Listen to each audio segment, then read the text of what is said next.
Hello, good morning, and welcome. This is Sunrise, and it looks like I'm home alone today, doesn't it? And welcome to the program. Let's begin with the Super Eagles. Yeah, I was on Twitter, and I saw that some people are not very happy with the results, especially given that the South Africans scored first. Okay, that is fine. But I didn't watch the match, to be safe. As you know, for those of you who know, I won't watch the match because I'm too emotional about Nigeria and everything that's Nigeria, especially our football. And once it's football, I'm still managing my blood pressure, so I don't want it to rise above sea level and all of those things. So, but good one. There are those who are already criticizing the fact that the coach, Finidi George, didn't do well, this one, that one. But can you please cut us some slack here, guys? He's just got into office. Allow him to get used to the office, first of all, and then other things can happen. Yes, I know, we're people very much in a hurry for glory. But hey, can you really blame us, right? We want some wins, at least little wins that will help us to be, at least be able to smile from time to time. Yes, all of that is understandable. But kudos to the Super Eagles. At least it's a 1-1. It's a draw.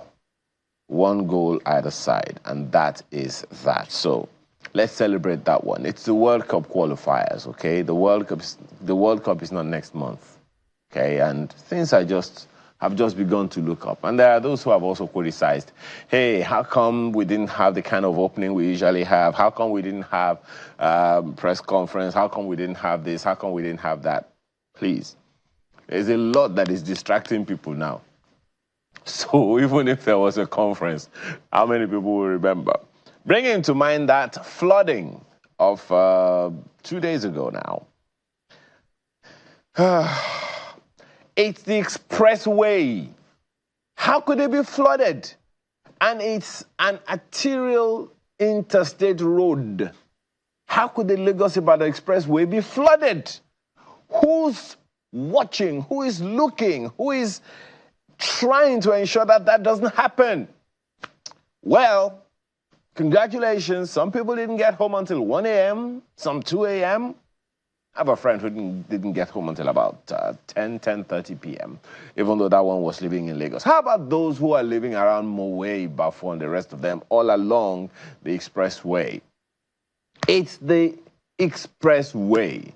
We should have known that it would rain. We knew it would rain. We have been told that there was going to be flooding. But no one told me that Lagos-Ibadan Express was going to be flooded. It's an expressway. So what happened? Okay, it's a federal road, fine.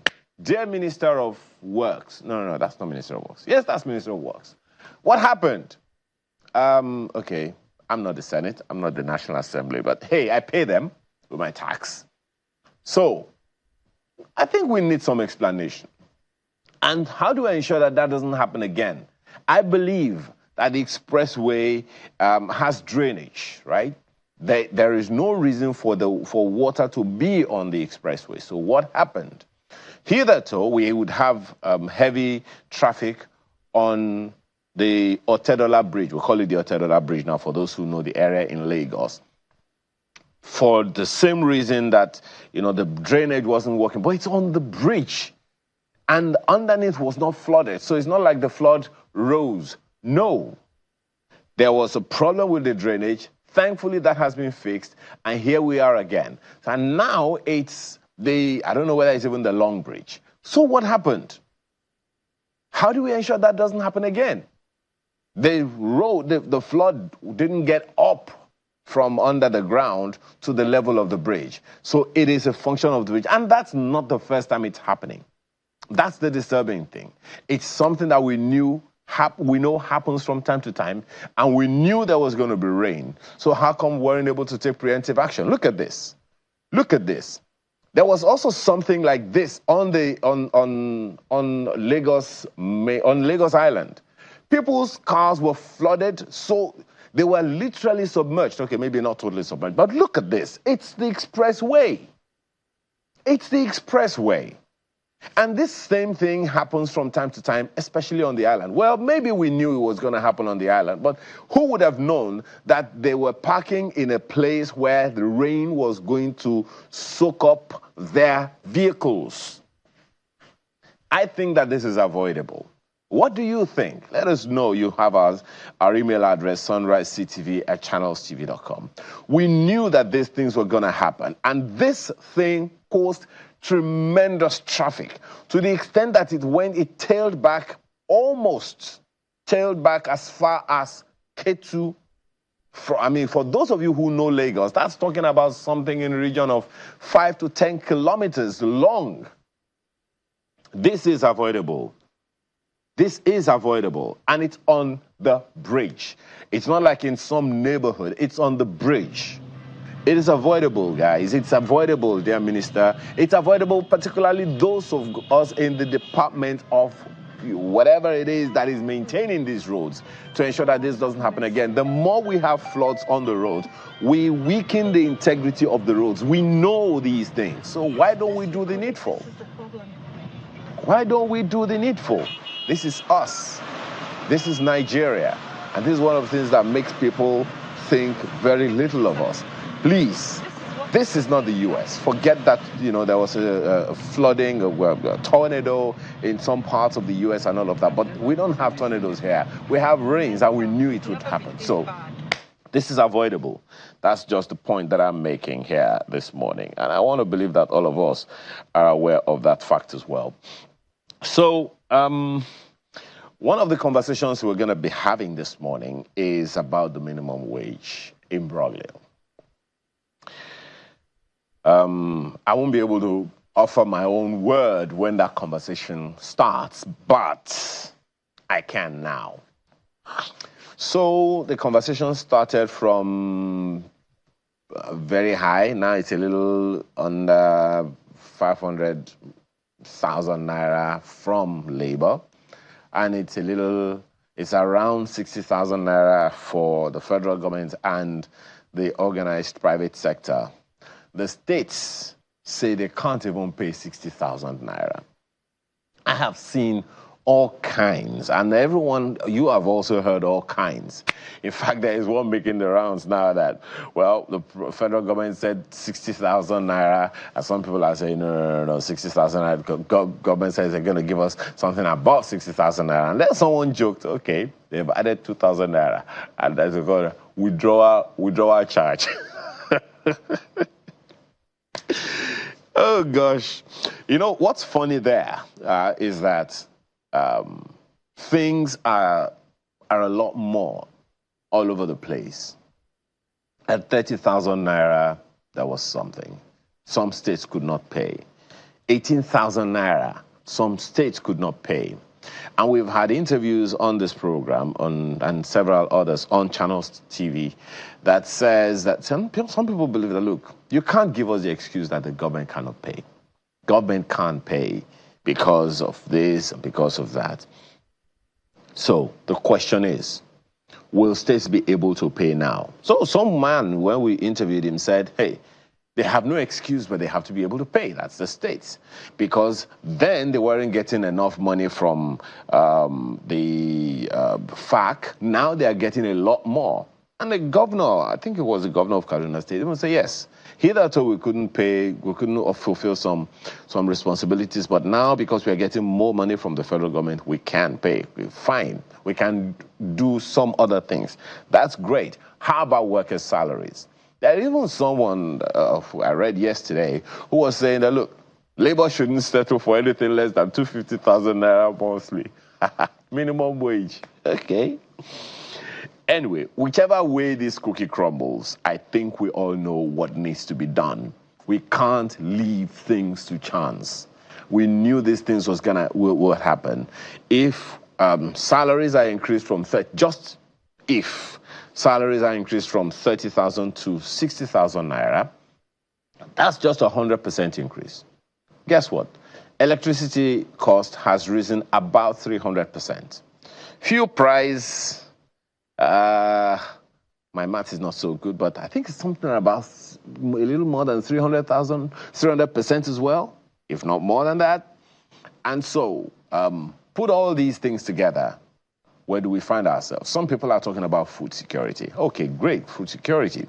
But one of the reasons that food is getting more expensive is not because it's expensive in the market, in the farms. It's because the cost of bringing it from the farm to the city, to my table, has increased itself. Example, especially concerning fuel subsidy removal. Everyone wants it removed. It's the how that's been the problem. But it's been removed now, so to speak. So now let's make progress. What would you, fellow Nigerian, recommend as the standard minimum wage? You know what? I'm not even going to talk to that yet. Our first conversation is something around that. But I'm not even going to give you any menu this morning, will I? Let's take a short break. When we return, we'll get into the nitty-gritty. Welcome to Sunrise. Daddy Munlo. Let me tell you. Daddy, Sir, you are on your own.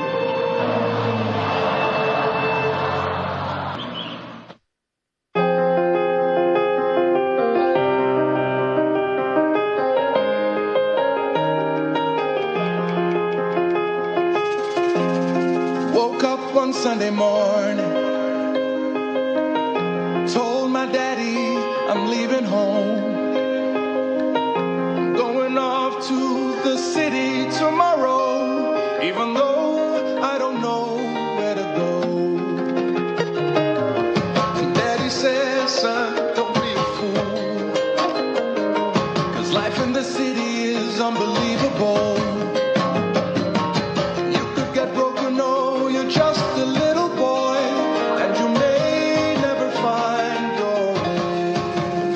I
Thank you so much for staying with us. Let's begin this conversation, the program this morning, with this first conversation, and it's about helping how we can even get our states to be more viable. Two gentlemen we're going to start with this morning. Mr. Segun Shokputon joins us here. He's chairman of ACT, civil society organization. Thanks for joining us today. Thanks for having me. And we also have with us Chuka Nnabuife, who is a former managing director and editor-in-chief, Anambra Newspaper and Printing Corporation. He joins us virtually from Awka. Good morning, and thank you for joining us this morning, Mr. Nnabuife. Good morning. Okay. Let me begin with you, Mr. Shokputon. There have been conversations about another state coming up. In fact, I think there was a bill sent to the House of Representatives for 3 states, I think, in southwest Nigeria, and I think 1 or 2 in the southeast as well. So, from your own estimation, and there are those who are also saying that, look, even if we're going to talk about the viability of the states, creating more states, what are the indices that we should be using? Political consideration, economic considerations, and all of that. And there are those who are even asking, the states that we have now, are they even accountable to the people? Where should this conversation itself be starting from? Okay, thanks for having me again. I think that, for me, you have to look at the National Assembly and people who are the representatives of Nigerians at large, and ask questions as to whether they understand the mandates that they are executing on behalf of the people. If you look at the current realities in the country today, you can't but wonder where this is coming from, and how anybody, would have the mind to suggest addition of new states, given the realities, given what we know about Nigeria today. You were speaking about the minimum wage question earlier. As we speak, till now, there are states that have not implemented the 30,000 minimum wage, as we speak.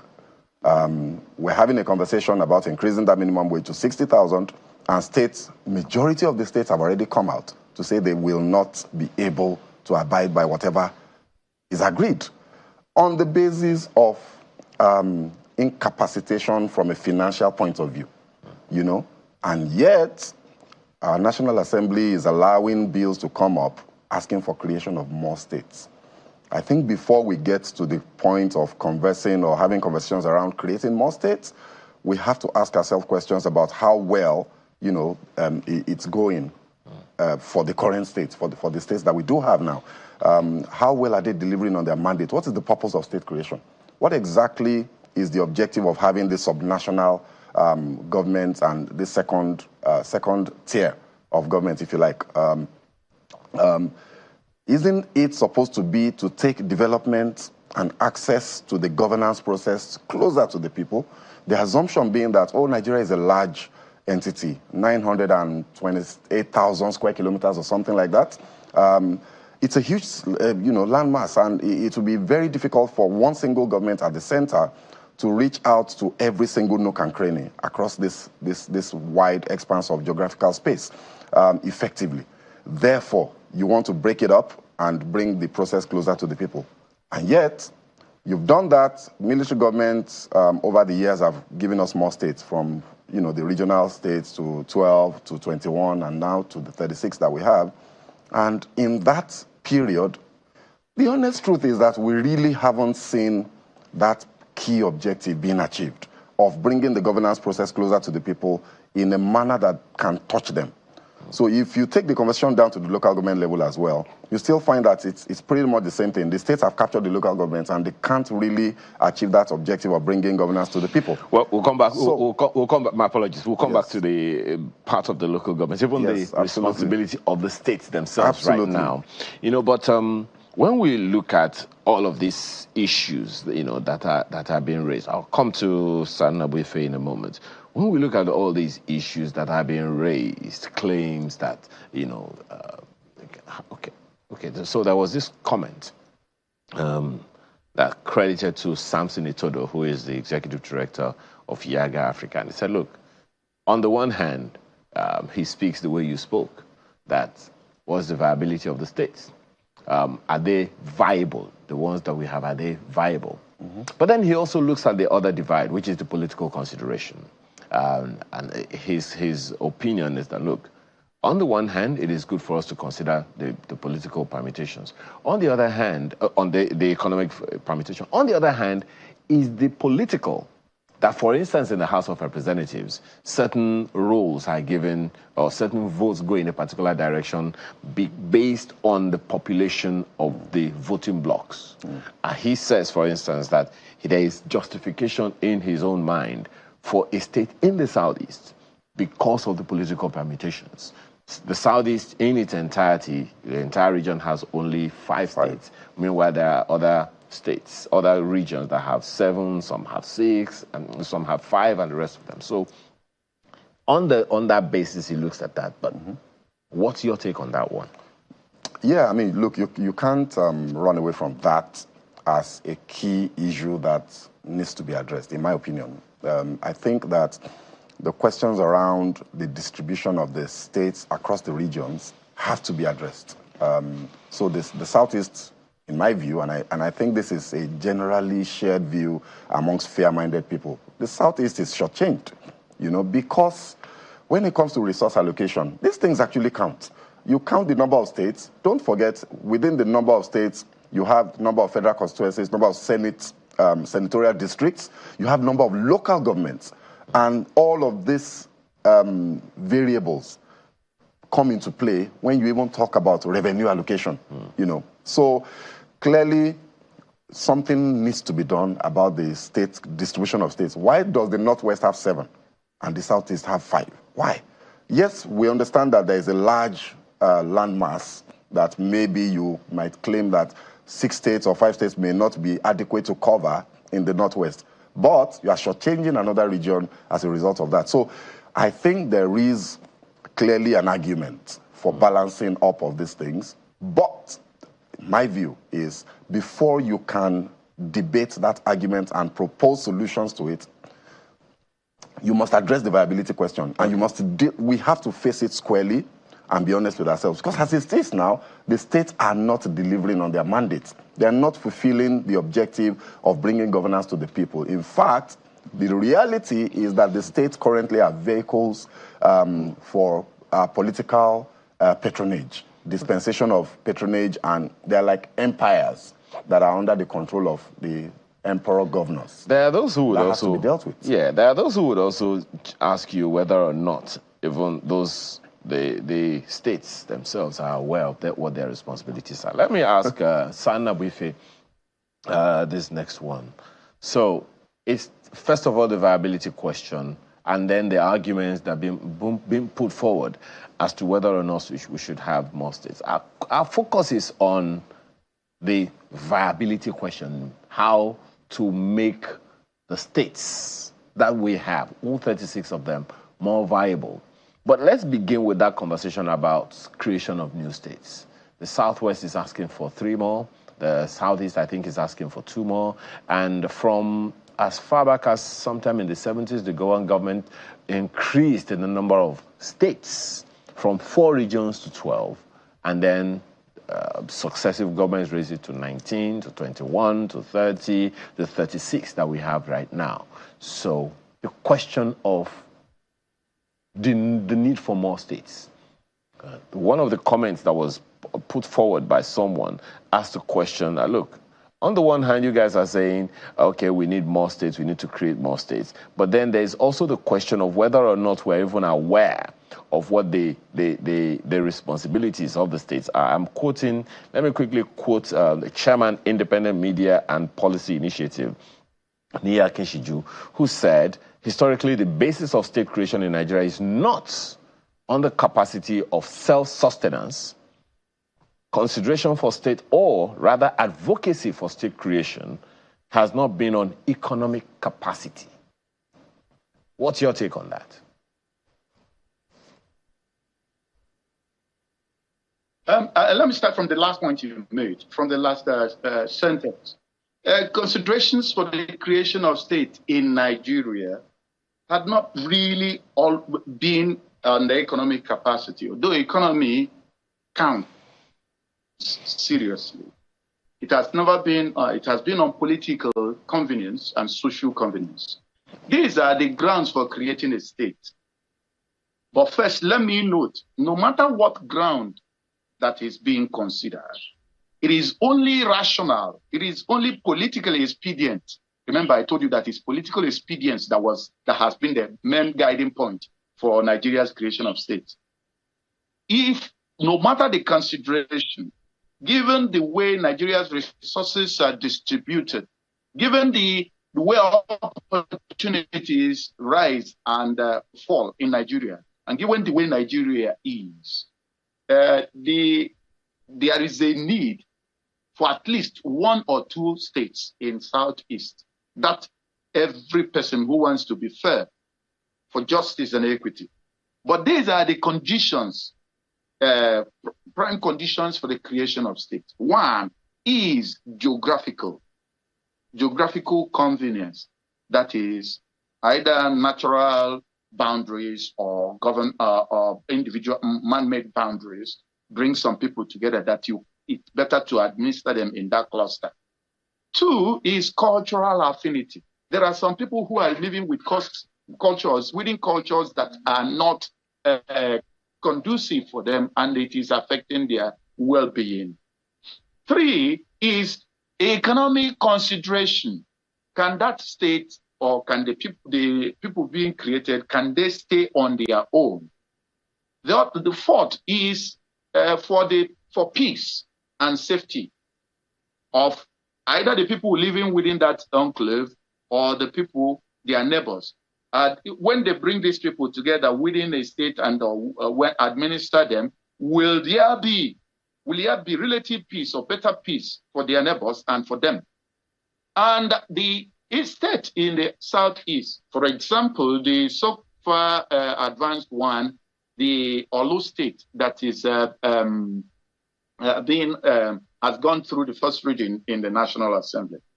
Good tidings for me, because that state is actually, half of that state is oil-bearing local councils, oil-bearing communities. Half of the proposed new state, from Ihiala to Oguta to Njaba, are oil and gas-bearing communities. So survival is not, and that is actually where you have a cluster of human resource billionaires by every word that you have. Also, there is also the cultural homogeneity of those people, the people that are within that enclave, within the newly state. But that is not just the argument. The argument is that states it is based on states that will share opportunities, call it through the Commission for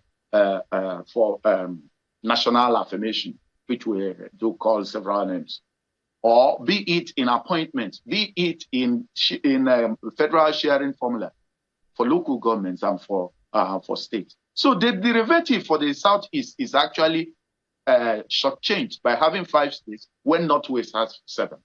When actually North Central has 6 plus Abuja, which makes it de facto 7. When you have other regions from South to Southwest to all the other zones having 6 states. So there is no rationale for saying that Southeast should not have another state. And when you begin to make to advance arguments of economic sustainability, yes, there are many states that are not economically sustainable. Say that of I don't think you can really say that of Anambra state. You understand? These states, by every assessment, are economically solvent and they can sustain themselves. This is also another state coming from that same belt that is, if you argue from that economic background, you can hazard a guess and say that this will succeed. Okay, just 1 second if you can hear me. 2023 report was released late last year. It's a report by Economic Confidential, a subsidiary of PR Nigeria, declared 7 states as the most viable. It just so happens that, from what I can see here, Lagos, Ogun, Rivers, Kaduna, Kwara, Oyo, and Edo are said to be the most viable states.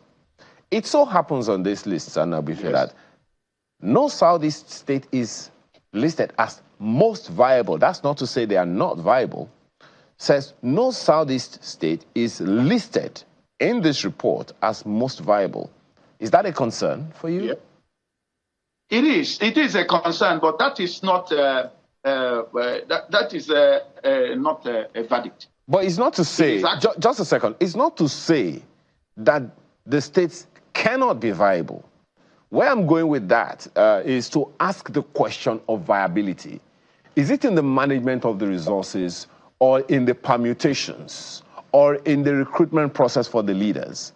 Because there is no state, to the best of my knowledge, there is no state in this country that doesn't have its own some resources or the other. Lagos would have been considered the least viable, but for some reason, it's able to create some kind of economic sustainability for itself. Dubai, all it had was the desert, and now look at what we're talking about concerning Dubai. So I believe that the same thing applies in the Southeast. So what do you think the challenge to be? Actually, Ayo, you are somebody who I believe knows my public opinion on certain issues like this. At least within the last, I am not new to your programs. At least within the last 10 years plus, you know my grounds on several occasions, and I have always advocated solvency of states. But actually, as somebody who happens to be let me say, a fellow of the Nigerian Guild of Editors, a senior journalist for that matter, I have been part of some polls, and I know how we organize polls. It's always good for when you present polls, you tell the public your benchmark for assessment. Because if I'm doing assessment based on good governance, I may not mention those states. If I'm doing my assessment that includes electoral fairness, I may not have all these states. If I'm talking about indebtedness, I may not include those states. There are several benchmarks, and there are several polls that give their verdict. But by the way, if it is economic solvency, I am saying that the new states, at least, particularly the one, the proposed Olu state, will and will surely be. And I am also telling you that Anambra has not gone within the states that is under by any gauge, by any assessment. And then it is also from that same block that these ones are coming. There are things that make things happen. If you hobble people together where they are uncomfortable, they may actually act as spoilers to the system, or if they are where they are happy, they may be enablers to the system.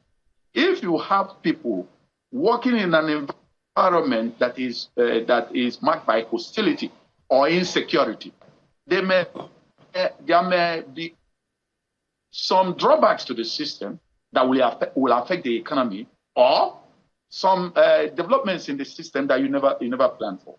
What we are talking about here is, first, let there be that equity, which everybody that is fair will understand that the Southeast needs that at least one state.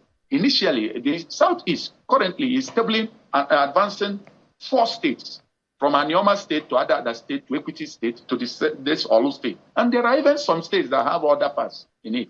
Just like Southwest is advancing 3 states, proposing 3 states. But for now, let this one be to balance the equation. because of our economic paradigms, the way we share, for equitable sharing and understanding. Okay. And if you feel that the country is going a little bit, let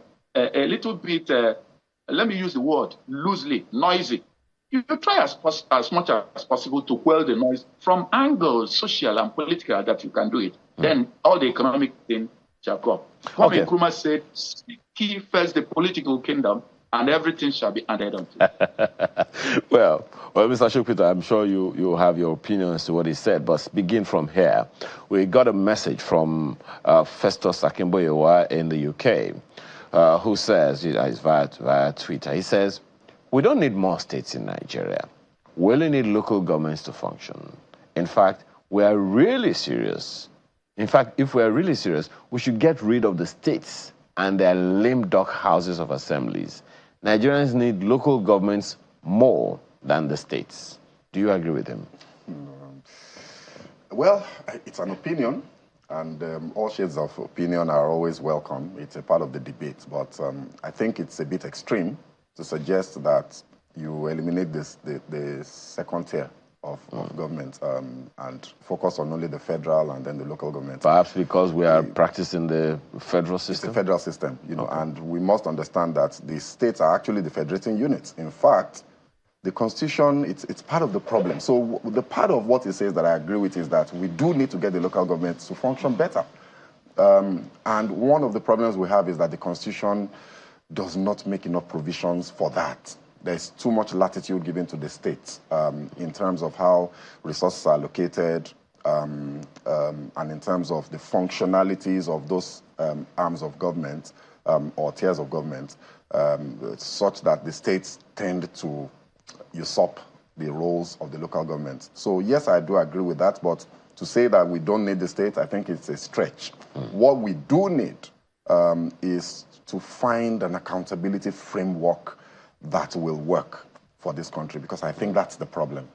If you look at all of the different laws, policies, and regulations that we have in this country with regards to accountability, responsibility, and all of that, there's so many of them, and when you just read on the surface of it, they're fantastic. And you ask yourself why we have the situation we do have if these types of provisions exist. And the answer to that for me is that Nigerian citizens simply are not engaged enough. We're not engaged in the governance process. We complain a lot. Now, thanks to social media, people have an avenue to vent that didn't exist before. So what a lot of people have become are keyboard warriors that say a lot of things on social media, in the different WhatsApp groups, on Twitter, Facebook, Instagram, and all of that. But when it comes to getting up from your room, from your office, or from your chair, and walking onto the streets and talking to a government agency or institution somewhere, too many people are simply not involved enough in this type of activity. And I think that's where the problem is. Okay. We need to demand accountability of the state government in particular. A lot of attention and focus is on the federal government. For obvious reasons. They are the allocators of the resources. The Constitution gives them very strong powers and constrains a lot of things at the center. So yes, attention will go there, but we are not giving enough attention to the blue murder, pardon my language, that happens at the state level. Okay. Now, let's coast home with some solutions now, gentlemen. I was actually hoping that we'd have one other person with us who promised he was going to be here, but for some reason he's unable to. Now, the issue of viability. Okay, maybe I should ask you first. Yes. Viability, accountability. Which one should we give more attention right this moment? Accountability will inevitably result in viability. So I think we need to focus our attention on accountability. With the little you have, to whom little is given, you know, more will be given if you are accountable for that little, right? So if we focus our energies and our efforts as a country and as a people, in fact, as a people, more than as a country, if we focus our attentions and energies on the accountability side of the equation, viability will be one of the inevitable side products. Okay. San Nabufe, do you agree with him? Which one should we be giving more attention now? Viability of states or accountability of the state governments? I share his view that accountability should be more important than viability. But on the level of importance, I am not even, viability may come actually if you explore and exploit the viability when you have good governance. Good governance will actually get the viability to actually be more helpful to the people. But accountability, even if you are not viable, the little you get, because look at how our states are arranged, are structured, and how our system works. Our system works in a manner that presents money to states monthly. So some states actually go literally fold their hands and wait for that the token or the bonanza, depending on what they call it, what they see it as, that comes. So if you are accountable, you can actually manage the little you have, even if from that monthly derivative. Okay, so beginning with you now, Sanabufe, how do we make the states more viable? The reason for the question is because, you know, you and I know that the trust between the people and the government is greatly depleted. That account is greatly depleted. We are probably now in minus 100 million in terms of the trust between the people and the government, or, you know, but we have to have a government. There is no way we can do anything without having a government. So how do we make the states, just one second. How do we make the states viable enough for the people to trust that these guys are really serving us, serving our interests, and helping us to go towards the promised prosperity? I think you have answered yourself, Ayo. But let me actually embellish your information. It is a trust deficiency. And it is because of that trust deficiency that we are not having the kind of governance that people hobble to, people cavort to, people identify with. I hope you are getting. What we need is accountability, yes, which will bring trust, management of the social factors of dissent, of distraction, in a way that will bring contentment and bring people together. Okay. Well, we'll come back to... a kind of hope. Yeah? No, go ahead. We lost you for a bit. Go ahead. Yeah. So, hope. If they give people hope, when people have hope, hope will make them cavort towards government. And then those are all viability. Do you know that there are states that don't have, there are countries and states that don't have even mineral resources as we do have? They don't have the money that they take monthly as we do, but they have human resource. Human resource can actually be part of the things that make a state viable. Because I know some places where you go and you have some of the best services, be it in the cuisine, or be it in the creative industries, be it in technocracy, or be it like in shipping. If you go to Singapore, for example, what else do they do? Is it not the same water that passes through its neighbors? But the way they have managed to bring people together and managed to get them, get their people to buy into the dream of the state becomes so solvent and becomes so economically viable that you begin to think that they have a better catch of wealth than others. No. There is also the argument, Sir Nabuife, my apologies for butting in. There is also the, let me bring that out to you, Mr. Shukwito. There is also the argument that, look, maybe the states are not thinking creatively enough. The state government successively, maybe they are not thinking creatively enough. There are those who would point to, for instance, in Oyo State, there are those who would point to the Fashola farms of many years ago and say, guys, we had this. Look at the old Naira notes that we had. There was the groundnut pyramid. It was like the symbol of where Nigeria was and the potential that Nigeria always had. We don't have those groundnut pyramids anymore. So there would be that argument. I mean, the Southeast, for instance, was known for its coal. So we don't seem to have those ones anymore, only perhaps because we are, as San Abuife has pointed out, we wait for the monthly handout. So if we are going to make the states more viable, shouldn't we be a little more creative? Lagos State doesn't have minerals. I mean, or maybe it has, I don't know. Maybe it does, and I think it does actually, but clearly I think the point you make is it's not necessarily depending on just its minerals or the tremendous volumes of IGR that it generates every month. So there's no gainsaying, there's no doubt about it that our states need to be not just more creative, I think they need to be more hardworking, they need to be more enterprising in their thinking. Now, speaking about the governors, the problem, of course, is that we have turned the states to appendages of the federal government who go cap in hand, like we say, every month to Abuja for a FAC allocation. Look, if I am sure, and this is true for any human being, if I am sure that at the end of this month, 2 million naira will come into my account, if I don't do anything, bros, I will not do anything now. It's inevitable, right? So we have created a system where we have psychologically neutered our state governments. We have castrated them by providing them with guaranteed revenues every month. They won't do anything.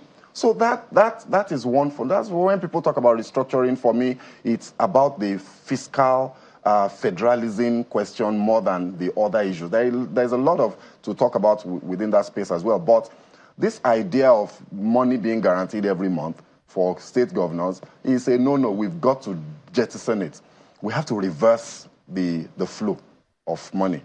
Instead of money going from the states, which is actually what happens, to the federal government into a central purse, and then the federal government sharing it, we have to allow those monies to come from the states into their own coffers, where they pay a small token to the federal government to run the common services, so to speak. If we do that, you will see the state will explode. The question I'm going to ask you on that is, do we have the mechanism to check excesses? Yes. Because, power corrupts. Absolutely. And absolute power corrupts absolutely. Absolutely. Now, power is just maybe an office authority. Mm-hmm. Now, back power with money. Absolutely. Now, absolutely. That is awesome power corrupted awesomely. And what you've done in so doing is you've created emperors. Exactly. And that's what we have. Because what we have really are almost like monarchies, where these governors are technically not accountable to anybody. The state government is not subordinate to the federal government. It's only a federating unit, but the state governors are the CEOs. So they're not accountable to the federal government. They're accountable to the people of the state. And the people of the state are so pauperized that they simply appear not to be able to muster the will and the energy to drive the accountability framework and structures that exist. We have more than enough, Ayo. We have more than enough accountability structures to hold the state governors accountable. But the people are not exercising them. The Freedom of Information Act is there. The Fiscal Responsibility Act is there. Do you know, I found, as I was preparing for this conversation, that the Fiscal Responsibility Act actually provides in Clause 51, Section 51 of that Act, the issue of locus standi. That has always been a problem. I'm not a lawyer, but I know that one of the things that judges tend to address first is, what's your locus in this matter? What's your interest? And the Fiscal Responsibility Act says anybody who has the right to take a matter to a federal high court under this act, that the person does not need to demonstrate interest.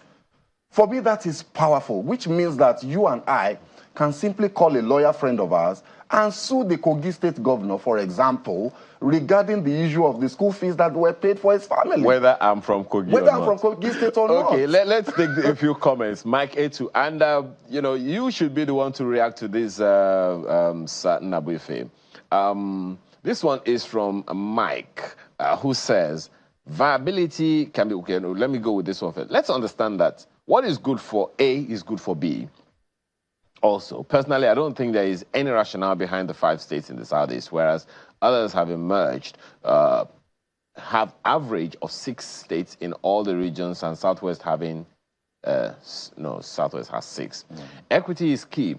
Viability can be achieved if states are run with business mindsets, with leaders, with foresight and vision, creating conducive environment for business, sound legislation, huge investments in education and social systems, reorientation of the citizenry, and credible electoral processes. So I'm sure you've picked a thing or two from that, Sir Nnabuife. So in terms of getting the states to do the right things, he sees value in the argument for the Southeast, and I think every Nigerian would, but then the viability question is definitely something. How do you respond? Yeah, my brother, you also implied the answer when you were discussing a penultimate question with him in the studio. And the question here is, our democracy throws up a kind of governance that creates democratic emperors and managers, not visionary entrepreneurs. Let me explain. If you go to a state like, I refer to Singapore, where Lee Kuan Yew, in a state that had nothing, brought people together, whether by brutal force or subtle force or by smart politics, anyone, all of them combined, and got the state from underdeveloped nation to a developed nation, from third world to first world, as they called it. That is using management, accountability to bring people in. Now, you go to United Arab Emirates, where the prince there, what he did was to bring, there is a natural resource already in the desert, and the money they make from oil, they use it to manage in a vision way. Well, sincerely, Sir Nnabuife, I think the next time we have this conversation with you, we have to, find a way to bring you into the studio, because as much as we're enjoying it, that internet snag is right there. We have to thank you, gentlemen, for coming to join us this morning. Sir Nnabuife, Chuka Nnabuife, is a former managing director and chief executive of the Anambra Newspaper and Printing Corporation, as well as Mr. Segun Soputon, I almost said Chief Segun Soputon, who is the chairman of Accountability, Candor and Transparency. Thank you so much for being here this morning. Thanks for having me. All right. Next conversation coming up is, in a way, related. It's got to do with something about your tummy. We'll be right back.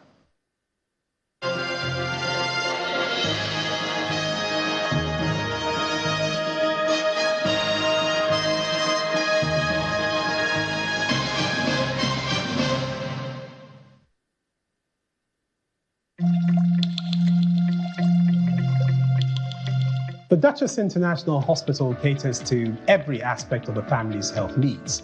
A one-stop shop for maternity and child health services, emergency medicine and critical care, medical and surgical subspecialties, dental and eye care, and a range of other subspecialties and services, all available at a single location right here in the heart of Ikeja. And it really doesn't matter if you're paying out of pocket using your HMO or private insurance. We focus completely on providing that world-class affordable healthcare for all the family at all times.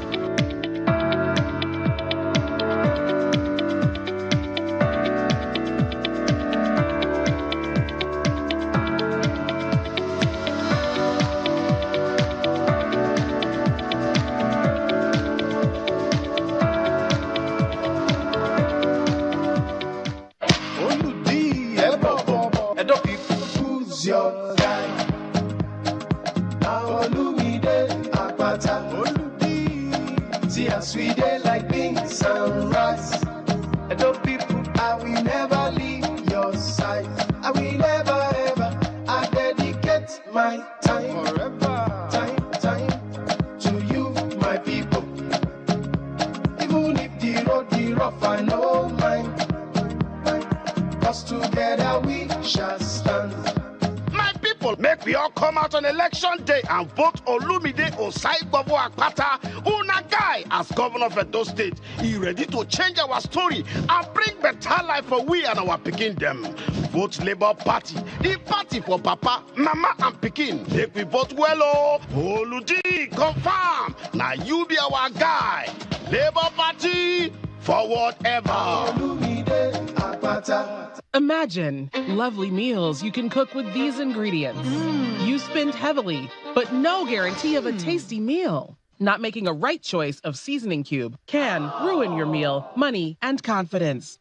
For a tasty meal, do not compromise. Choose gold. Use Terra Gold for the rich, consistent taste your loved ones crave for. Good for soups, stews, and jollof. Terra Gold. 1 cube, endless possibilities.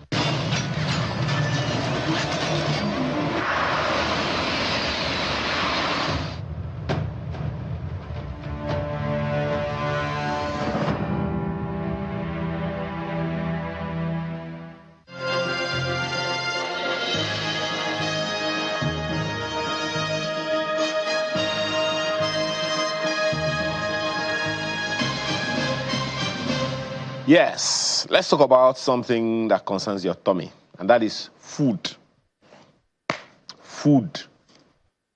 A 2023 UNICEF report lays bare the horrifying consequences that 25 million Nigerians, a staggering number actually, face hunger directly linked to insecurity. The situation has become so perverse that reports of farmers being forced to pay levies to bandits for the privilege of cultivating the land they planted, the farm they planted. It's a horrifying picture. Now, this isn't agriculture, it's extortion at gunpoint. In fact, call it armed robbery. But we should also know that earlier this year, earlier in that same year of last year, the World Bank in its food security report for Nigeria projected that 7 states in the north will face severe food security problems with the spate of food inflation and insecurity across the food producing states. In fact, that report also happened this year. Of course, the challenges are not in any way diminished. Boko Haram insurgency greatly affected food production in the northeast, leading to the destruction of farmlands, the farmer-herder crisis, banditry, all of these things. And insecurity coupled with disruptions in the food chain, in the global food supply chain, has pushed inflation in Nigeria to 40.01% in March. Conversations around this morning we have with 3 lady and gentlemen. Titi Olokpade is here with us. She is the Secretary, Ogbonge Women Cooperative Agricultural Multipurpose Society. Thank you for joining us this morning. Thank you very much, sir. Professor James Jayoba is a Professor of Agronomy at Nasarawa State University. He joins us from Abuja studio. Thank you, Prof, for joining us. Thank you. We also have Mr. Sulaiman Arigbabu, Executive Secretary, Head Resource Center, Header Resource Center. He will join us later on in the conversation. Let me begin with you, madam. The president, shortly after he came into office, declared an emergency in the food security space, emergency. And they also declared, I think, about 250 or 500,000 hectares of land for farming and the rest of them. Where would you say we are on that one? We are progressing, but we are not there yet. It's still trickling down to us farmers. And I stand here to also represent women farmers, particularly women farmers. It's everything is still in the pipeline for a lot of projects. They have started. There have been a lot of mobilization. There have been talks with the farmers. There have been farmers and forums to air their views. But we are yet to really see the impact of what Mr. President have actually said. So we are expectant, and we're actually very happy that a state of emergency has been declared on the sector, the agricultural sector. It's very encouraging for us as well. It's a step in the right direction. We are patiently waiting, and we know that with time, we will begin to see the evidences of this. Well, the natural question then would be, okay, let me ask you, Prof. in Abuja. The natural question to that would be, how far so far? I say this, from time to time, that the federal government doesn't have land. The federal government, it's the states that have land. So even if the federal government is going to have its own land, it has to be in these states. And the federal government can't be everywhere. So my expectation, and I hope the expectation of all Nigerians as well, was that when the president declared the state of emergency on food security in Nigeria, the states themselves will be galvanized accordingly. In fact, from the information that we have here, the states in the country that are known to be the food banks of Nigeria are really hampered right now. Yet there was a declaration of food security, emergency in the food security space in Nigeria. Do you see anything significantly done by the states to own that declaration of a state of emergency by the president? Yeah, thank you very much. Go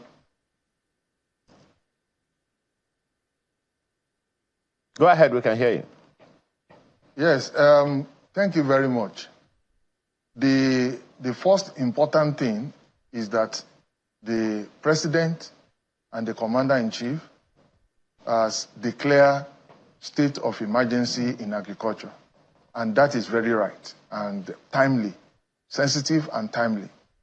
Now it behoves on all the states to now take the ownership.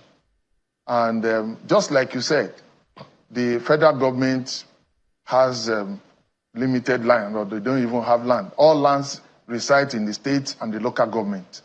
And I'm always of this opinion that if we are going to conquer food insecurity in the country, the states and the local government has to take ownership of the food security situation in the country. Yes, the federal government is providing a lot of incentives. I'm aware that the Federal Ministry of Agriculture and Food Security is promoting, supporting the state with inputs and supporting the state with logistics to do dry season and wet and rainy season farming. And I think this is in the right direction. It now takes the state to take ownership. And some states are already doing that. Some states are already doing that. I think we need to encourage them to do more. Thank you. Well, whether or not they are even doing anything at all is the question that one wants to ask. What do you say? Oh, I would say Lagos State is doing a lot. Lagos State? Yes, in terms of, yes, Lagos If I look at the list, Lagos is not one of those states. Lagos State. If you remember, in 2021, Mr. Governor, there was a 5-road on food security, 5-road plan on food security and agriculture, 2021. And there's been a lot going on. We have the rice mill at Imota. We have the food bank coming up at Ekpe. We have a lot of capacity building, especially for the youth as well, and women. There are also a lot of benefit. I mean, we also have benefited a lot, even from Lagos State, even as a cooperative. So I'd say that Lagos State has started. I mean, even this period, you can look at the food hub at Idioru. That's just the tip of the iceberg. A lot is still coming up on that. So there's still a lot to expect, but I would say it's a step in the right direction, which Lagos State has started even since 2021 when they came up with the road plan, the 5-year road plan. And so I think, there's a lot coming up in Lagos State. I must give it to them. And they have also encouraged women. But Lagos cannot even feed itself, much less feed Nigeria. It's the thing is, it's not to start that is a problem. But when you start, there are also opportunities for you to collaborate with other states, which I know that Lagos State is also doing, collaborating with other states, in terms of acquisition, land acquisition, and in terms of input as well. So there is a lot that Lagos State is doing. Yes, there are no lands, but, there are engagement, there are collaborations with other states. Well, Prof, Lagos is said by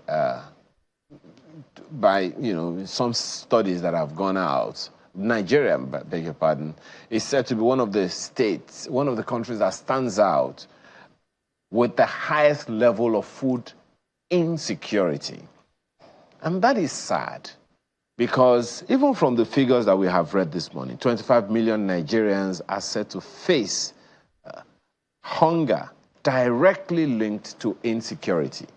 Lagos would not come on the list of states, of food-producing states. In fact, there is, the slogans that go on the number plates of our vehicles. Benue State is said to be the food basket of Nigeria. And we know what's been happening, with Benue State, especially in the area of insecurity. We know that when you talk about certain cattle, certain food crops, they come directly from the north, I think it's even from Kano, right? But looking at the logistics of moving things between Kano and down south, the challenges are staggering. Not a few days ago, someone was bandying a bag of, tomatoes or any of those other peppers, and saying, look, I wouldn't buy this for X amount before, but now this is what I'm buying this for. So what exactly, in your opinion, is the challenge that we're having, the global challenge we're having in Nigeria as far as food security is concerned? Yeah, thank you very much. The question is very pertinent, and it's unfortunate that we find ourselves at this level, because looking at the resources that we have in the country, Nigeria blessed with over 34 million hectares of arable land that is cultivatable. But presently, we are using less than 40 to 50% of that land for cultivation. But really, the problem is not even the cultivation of the land. The problem is when you are talking about resource, insecurity in all these places, we are looking at the symptoms. We are not looking at the causative agent. The problem of whatever, insecurity, others, farmer, the problem is resource control, and which is being hampered by a lot of things like climate change. These areas, we are not looking at it, and that is what is making a lot of resources that become competitive, and people will begin to fight, and people will begin to migrate. And this zone that you are talking about, starting from Niger, Kwara, Nasarawa, FCT, Benue, Kogi, they are called transition zone of Nigeria. And they are always at the receiving end of every problem. Anything coming from the north is coming to this center, which is the transition zone, the middle belt. And anything problem coming from the south is also coming to that middle belt. And its resources are under pressure because of flooding, because of drought, because of climate change, because of some of these environmental problems that is making the herders to migrate, that is making natural farmers to move from the rural areas to the urban areas. So we need to think out of the box so that we can be able to address this problem holistically. If we are just looking at insecurity, we are just looking at problem of individual states, we may not be able to address this issue adequately. But when we look at it holistically, we look at it in terms of a global perspective. What is happening in Niger, what is happening in Togo, what is happening in Cameroon is affecting Nigeria. And we begin to look at it and begin to see how we can provide solution from those ends. Then there will be peace, there will be more production, there will be more activities, agricultural activities in the natural agricultural belts of the country. There's no part of Nigeria that is not blessed agroecologically, and they have comparative advantage of so many crops and agricultural product that commodities that can come from there. But the problem of resource contention and competition among these players, actors, are the major issues that we need to look at holistically. You know, Prof, when you talk about the things that are affecting food security, when you talk about the fact that what is happening in the world is affecting Nigeria, it is understandable. But then there is a place we are coming from as a nation. In the previous conversation, I happened to mention that we had the groundnut pyramids in the north. We had the cattle. We had some significant agriculture in the southwest. We had the coal in the southeast. These regions thrived on their own and by themselves, agriculturally. And in fact, even now, up until I think about a year or two ago when I checked, I don't know, I want to believe that it's pretty much the same now. The quantum of groundnuts we export from Nigeria is staggering. And that's to say that we still have it. I mean, one of the greatest, one of the biggest, largest exports that we make to the United States from the last time I checked is still groundnuts, peanuts. So these things aren't new to us. So the question that I want to ask is, what did we lose? And how did we get back there? How do we get back there? You know, Prof, that for a long time, as far back as memory serves, if memory serves me right, I think around 1977, 78, the government at the time, under the military, declared Operation Feed the Nation. It was transmuted into the Green Revolution in the Second Republic that succeeded that government. And over the years, it's been on and off.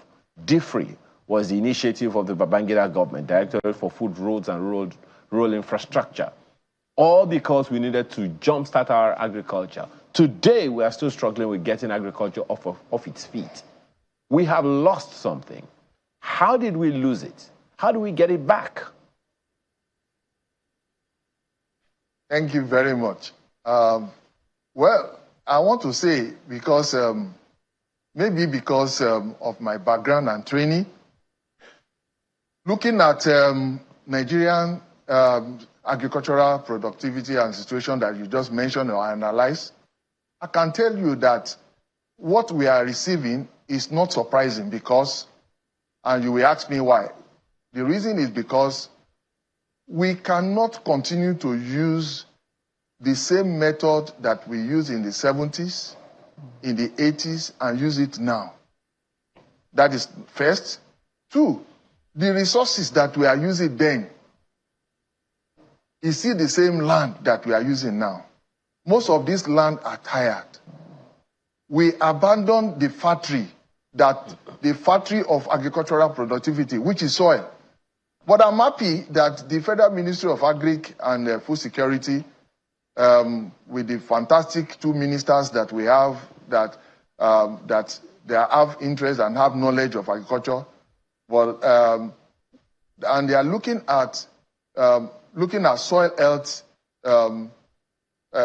cards, soil health situation for the country.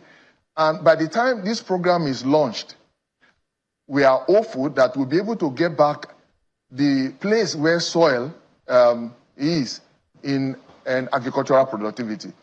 Some of our land, we are just applying blanket fertilizer, and they are tired. From In 2005, I produced a national map for FAO through National Program for Security. And we discovered that most of the land in Nigeria, they are acidic because of the type of input that we are applying.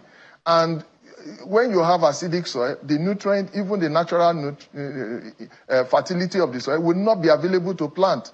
And all these problems, they are all existing. But now, with the new move of the ministry to put soil health at the center point of agricultural productivity, I am confident that now we begin to have soil fertility information of all our soils, and we're also going to be having right input that we're going to put into our soil and land, and we're going to begin to bring back all our degraded land into productivity and begin to talk about sustainability instead of exploration of this natural God-given resource that we have. This is what is happening. That is why the groundnut farmers in the north cannot get the yield that they are getting before. That is the first part. The second part of it is the type of input that we use. Let me tell you frankly, I don't mind us to employ any technology that will improve our yield, including genetic engineering of our varieties.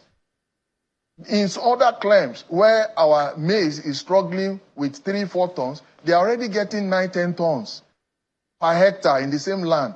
So we are not talking about even land, large land or whatever, because we have over 34,000 million hectares of arable land in the country. But even with that, less than half of it is being used presently. And even with that less than half, agriculture is still contributing close to 40% of our GDP. But you now imagine if we put things in place and we improve intensification of agricultural productivity and make our land more productive, you can imagine what is going to happen. Okay.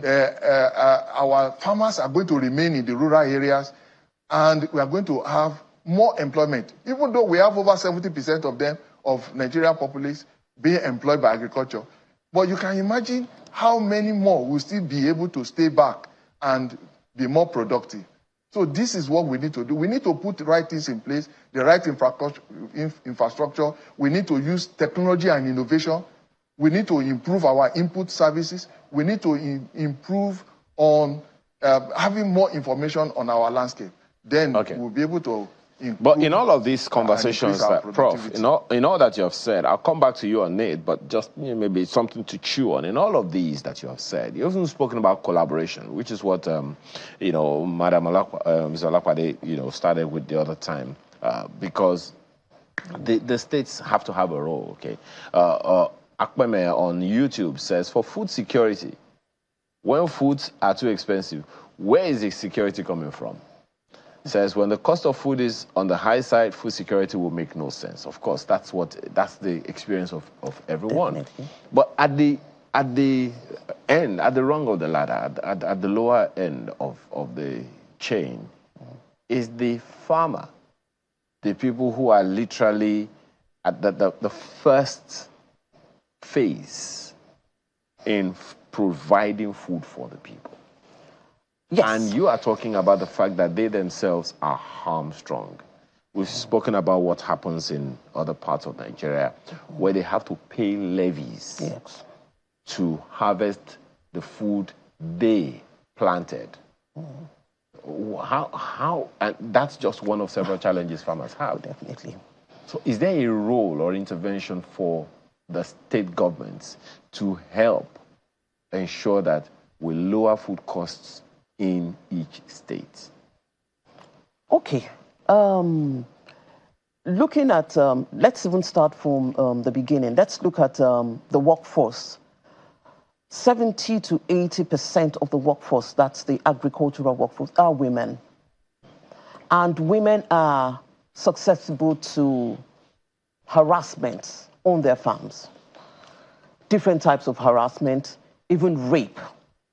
Right now, a lot of farmers have actually down tools. They're not going to their farms anymore because of these challenges as well. Because we're talking about not just farmers in Lagos State, even outskirts of Lagos State. People that have farms have also abandoned their farms. And another thing is that the cost of inputs as well is another major challenge that farmers are facing. Yes, farmers are the ones that are, supposed to be making food available. But the truth of the matter is that we are also stifled in terms of cost is weighing a lot of people down. A lot of farmers have actually down tools. They closed their farms, they've sold their farms, and they've moved on to something else. That is also affecting food production because it's thinning out. And then we have intimidation also on the farms, particularly women. It's thinning out. So even, of course, the climate change is also affecting. Because we need a lot of support down the ladder there if we're going to be producing. And that's where we're saying, what kind of support? Now, in terms of support, we need, in terms of even the irrigation, our lands. In terms of the climate change, knowledge is power. Yes, we have the involvement of the meteorological department, telling us when and everything. But you find out that we also need capacity building and knowledge. How do we guard against? How do we ensure that our products are available all year through? These are things that we also need that support down the ladder. Like I said, Lagos State is trying. I'm not speaking on but they are trying, but they're not there yet.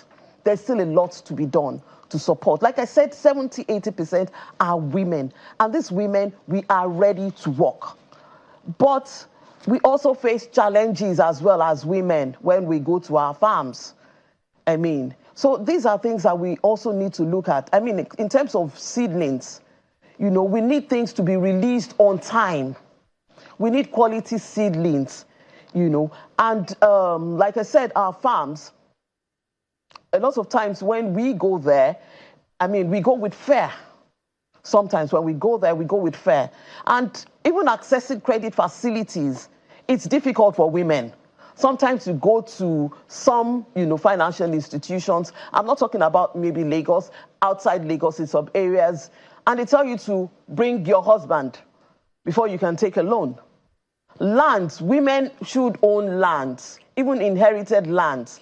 But of course, we also know what is happening. Women don't, some women are not really encouraged to own lands. So if all these things are looked at and women are supported, particularly, because like I said, we constitute a major a workforce in the agri sector. If we are supported, we are ready to work. I tell people it's not rocket science. If you empower women, you are feeding the nation in terms of agriculture. If you empower women, you train women in terms of capacity building, you give us the necessary resources. We are tired of using our hoes and cutlasses on our farms. They're not yielding anything. There's so much you can do. And enlightenment, we need to put a lot of times, also our agricultural produce, we need to be able to make it exportable in terms of moving it outside the country. When in all of these, and I'm sure that Prof, you would also want to speak to it. There are those who have also spoken to, and when you talk about knowledge being power, there are those who have also spoken to the fact that agriculture is not even appealing. The entire idea of I want to be a farmer is not even made or positioned to be appealing. Let me ask you, Prof, because we hosted an academic on agriculture as well once. She said, look, it's not even appealing to the students to be farmers. Oh, yeah. Is it in the appendage? Is it in the appellation? You've spoken about the fact that we need to upgrade so many things. How about starting from the classroom, Prof? Excellent question. Thank you very much for this question. I will have even raised the issue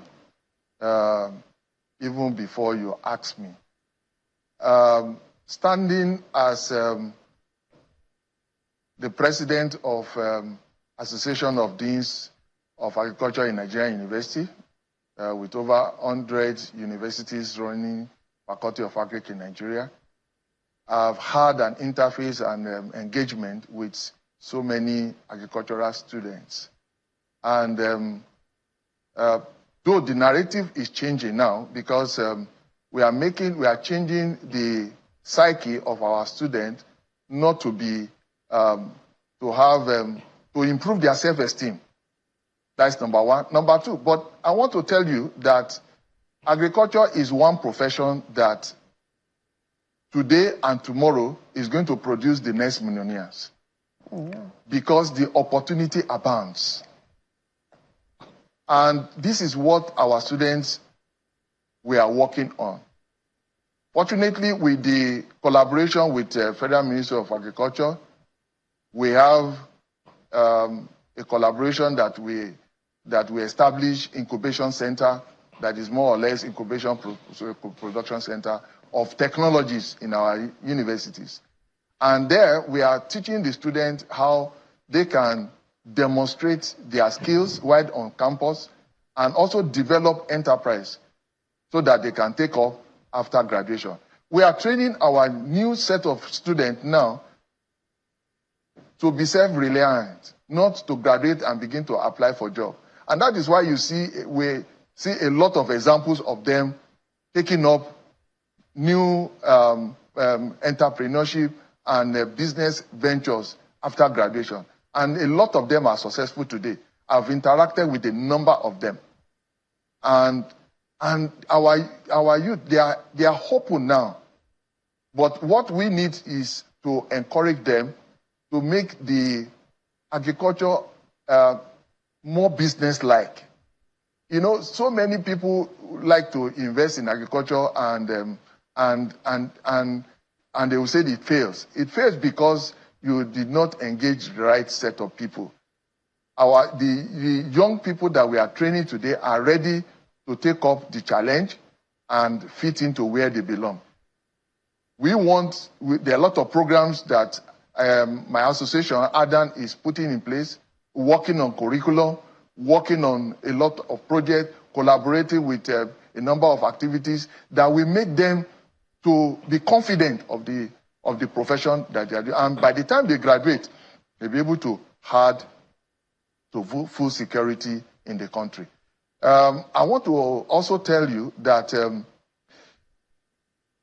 there is need for us to begin to make agriculture more digital, because these children, they are now using drones to spray pesticide in their farms. They are using AI to determine fertilizer placement and precision agriculture now. A lot of them are involved in all these activities. And we are going to see a future agriculturists that are well informed and are ready to take up the challenge and face and collaborate with their peers in the world. It sounds to me like you're saying that the women should also get their own robots to conduct the harvesting, of these things. But, at the end of the day, Prof, it comes back to the low-hanging fruits. So let me come back to you, madam. What are the low-hanging fruits and that we can leverage quickly and get better results, in your opinion? In terms of looking at the sector, first and foremost, I would say that in the agricultural sector, we need to change the face of agric. The young people believe that it's a profession for the retirees, and old people, and village people. Village people. And it's unfortunate because it's a big no. There are economies that strive on agriculture, and it's their mainstay. Let us go back to those days. And like Prof said, we need to go digital. It's no longer business as usual to use what we have. And I'll just deviate a little and say that, it's one of those things that my association, we have come together to say that the younger generation, we need to change that face. We need to let them see that agriculture, it's a profitable business, striving business. It's something that you can go into. And like Prof said, you can make millions. You can become a millionaire by being, by being a farmer. So it's not for the old people. And like I said, my group, we're coming together, my association, we're coming together. We want to do a trade fair. And that trade fair, the theme of the trade fair is realizing and developing potentials in a growing economy. There are potentials, and we are bringing to the fore that there are potentials in the agricultural sector. And that, like I said, is changing the face. Most importantly, the young people need to catch on because, we are on it. We need the energy coming from the youth into that business. So like I said, we're coming together as an association to do a trade fair. And we're coming to, apart from the trade fair, we're going to be having free master classes. And we're drawing the youth to come because there are going to be several trainings like mushroom, cultivating, how to cultivate mushrooms and all that. So I'm looking at it, I want to believe that first and foremost, we need to change the face of agric so that we have the young people coming to agriculture. Okay. All right. Prof, your last word. Yeah, thank you. Well, just like Madam rightly said, we need to involve the youth. Recently, I did an analysis of population dynamics of Nigeria, and I discovered that more than 70% of Nigerian populations they are within the age of 25 and 45 years old. And these are the people that we take they are the future of the country. And this is even the demography that many countries are looking for. And that is why they are doing different promo, different lotto, to bring people into their country. But Nigeria is blessed with this demography. What do we do with this demography? If we don't use them, they are the ones that will end up in NSAS. They are the ones that will end up in all sorts of vices. We need to engage them. One of the areas that can easily engage the youth is agriculture. Agriculture will profitably and dignitely engage the youth in such a way that it will improve our food security and will improve the livelihood of these people, and we positively engage them. They can contribute to the future. Because agric is something that is input and output. As you put in, you will see it. So we need to get the states, we need to get the local government to involve their youth, to bring different programs, and different faculties of agric in Nigeria are available for them to partner with and bring in different programs that can involve the youth. I think people should also know that. Then finally, let me also add this before we end, that urban farming, vertical farming, and every other systems, aeroponics, hydroponics, they are all systems that we must engage all in order to have an holistic food security system for Nigeria. Perhaps we should start, Prof. Our guns must fire from all barrels. Prof, perhaps we should start with even letting people know that, agriculture's face needs to change. Unfortunately, we run completely out of time. Thank you so much, Prof, for being here this morning. Professor James Jayoba is Professor of Agronomy in Nasarawa State University, and we've also had Mrs. Titi Olopade, Secretary, Ogbonge Women Cooperative Agricultural Multipurpose Society. Thank you so much for your time. Truly appreciate it. So, we're coming up for another conversation, this time one of those issues I raised earlier. Please stay with us.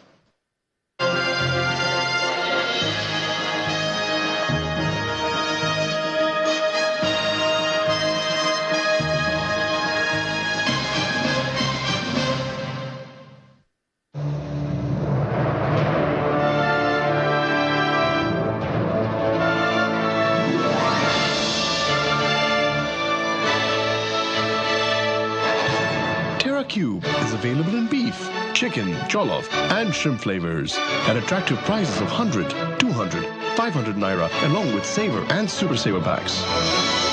Terra Cube, unwrap joy, unleash taste.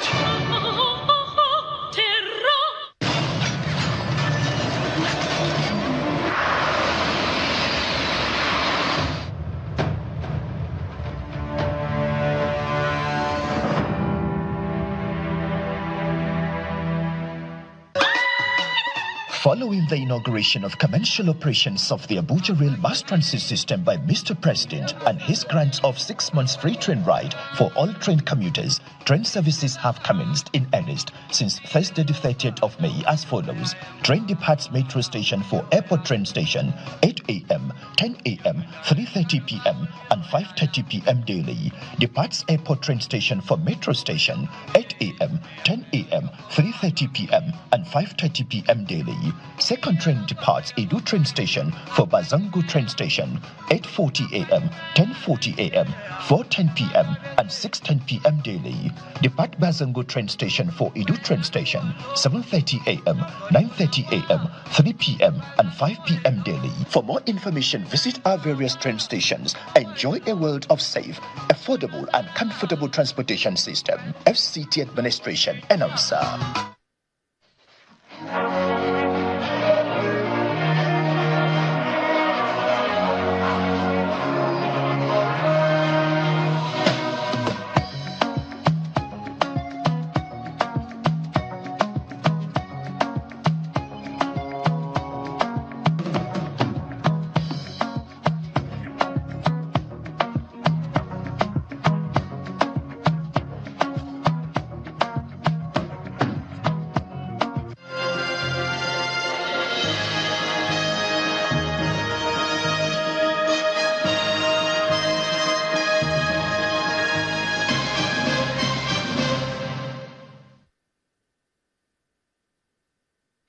All right, let's have this conversation this morning about the proposed new minimum wage. Now, following several hours of meetings on Friday, the federal government and the organized private sector may have increased the new minimum wage to 62,000 naira from 60,000 naira. Of course, the federal government may be ready to accept 65,000 naira as the new minimum wage. Governors and the organized private sector were against paying as high as 60,000 naira. Their figure, 57,000 naira. In fact, that, according to them, anything above that may not be sustainable. But the organized labor is proposing 250,000 naira minimum, which is, of course, a shift from its earlier for 494,000 naira. This brings to an end the deliberations on the new minimum wage by the tripartite committee set up by the federal government after several months. The recommendations will be forwarded to President Tinubu, who is expected to send an executive bill to the National Assembly for legislative action. And though both labor, the organized private sector, and the federal government had agreed that the current minimum wage of 30,000 naira is no longer sustainable, the present economic reality of the country, agreeing a figure for the new minimum wage had for long been a very, very difficult one. So this is the bus stop we have now. Let's begin this conversation with Danjuma Mohammed this morning. Thank you so much for joining us. Thank you very much for having me. So let's begin. Where exactly are we? What's your take on the progress we ought to be making from here?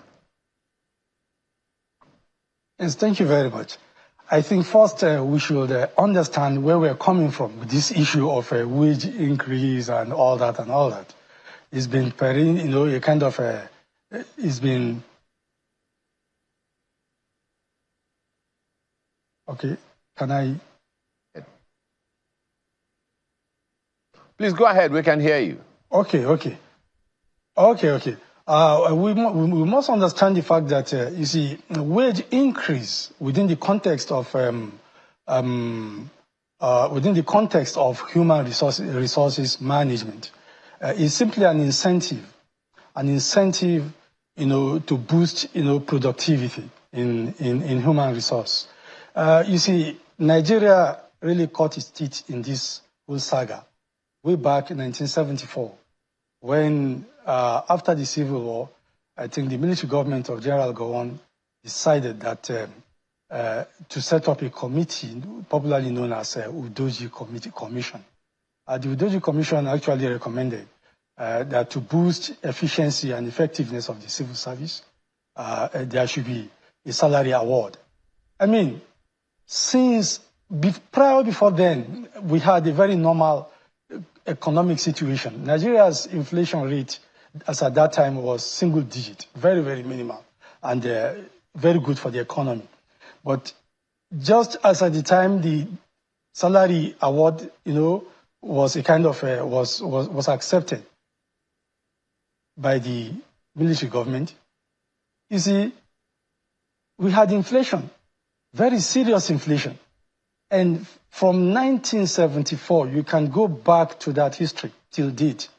Nigeria has been applying the same wage increase to mitigate the effect of the inflation triggered by the initial wage increase. So what I'm trying to say here is that it is not a solution. And the NLC, I'm sorry to say, isn't doing much, within its privileges and duties. You see, we have a situation in our hands.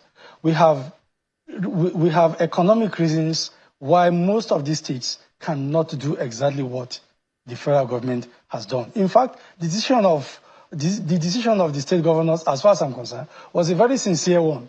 Because even when it was 18,000, don't forget that the Buhari administration inherited so much backlog of unpaid salaries from state governments.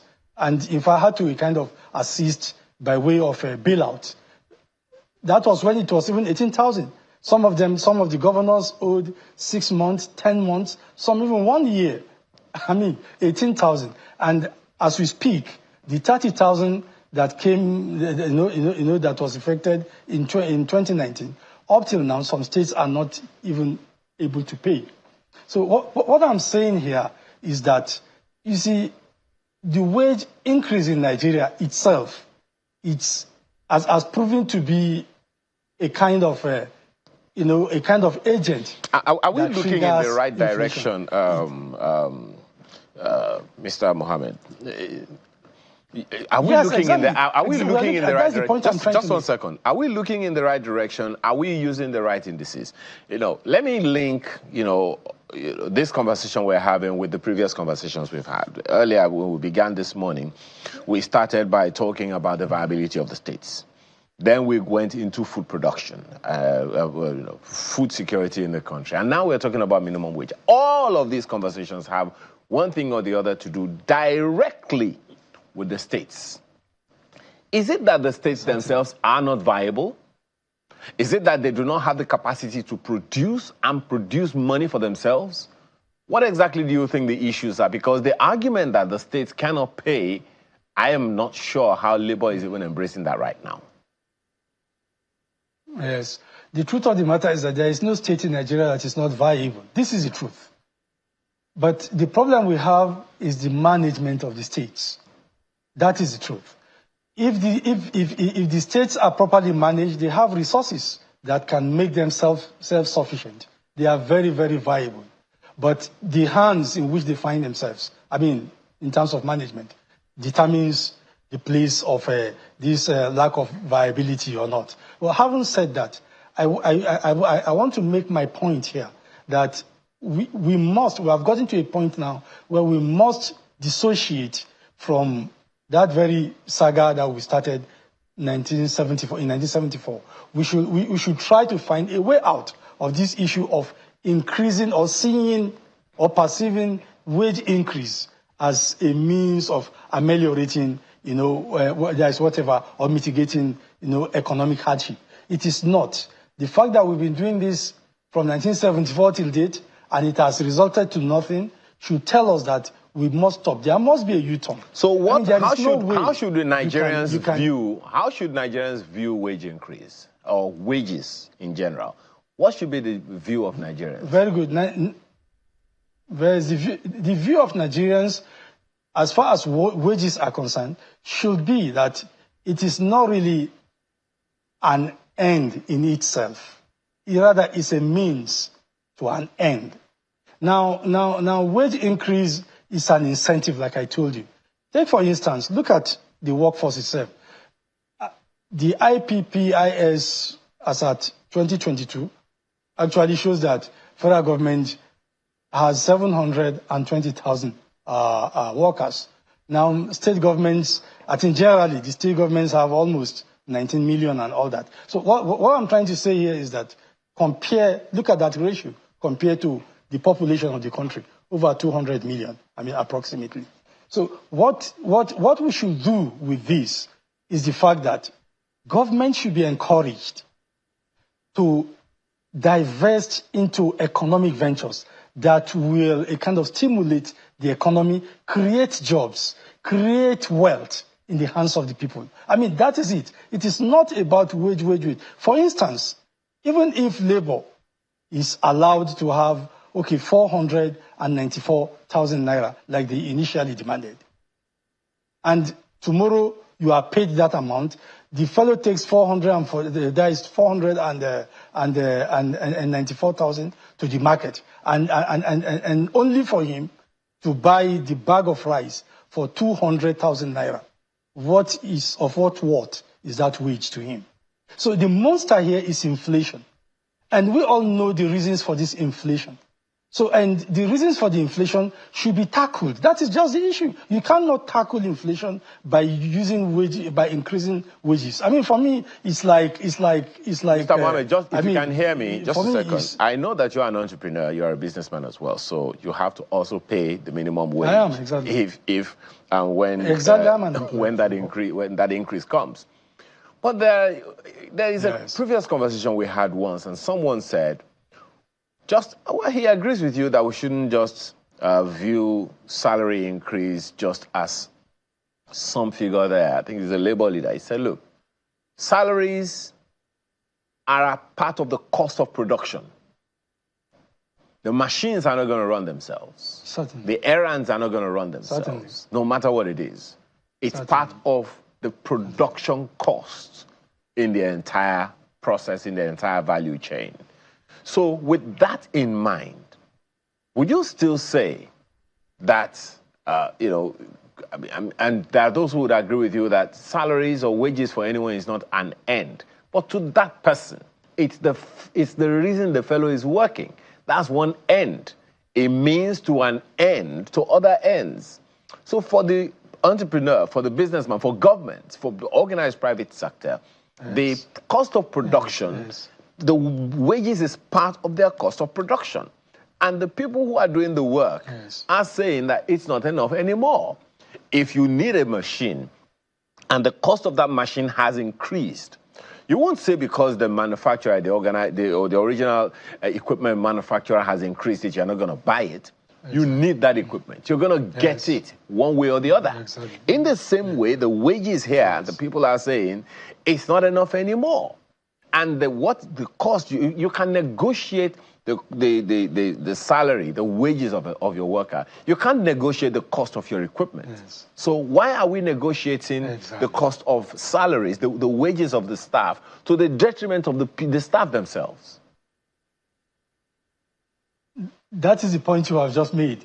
The truth of the matter is that there is nothing wrong with wage increase, like I said initially, but the reason why, that is our problem. We see, it is wrong to raise wages just to mitigate the effect of inflation. It is wrong because if you do not tackle inflation will continue to render the hike, valueless. That is the truth. And that is why I'm saying that labor isn't doing enough. What labor should do is simply to put labor, the NLC itself as a body is a pressure group. Labor should, a kind of put pressure and support. That is for government to create, to open, to enlarge the base of the economy. There are so many things that, for instance, what is labor's response to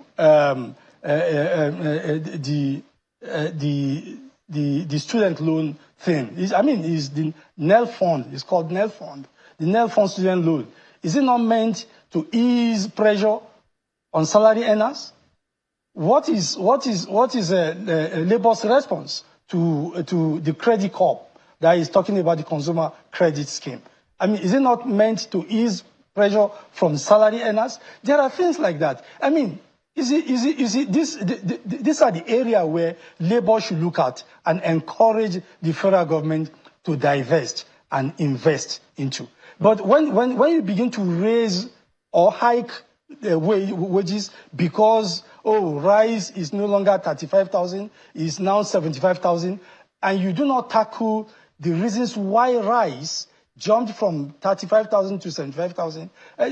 Tomorrow you will need to raise another, and you need to effect another increase in the wage. That is to buy rice at 200,000 naira. So it doesn't make sense. I mean, as that is in management, it doesn't make sense. How about the monster here is inflation. Yeah. How about productivity on the part of the workforce themselves? There are those who have also argued that, look, every time we argue for wage increase, we argue that they on the side or on the part of the workers. But as we said, it's the part of the cost of production.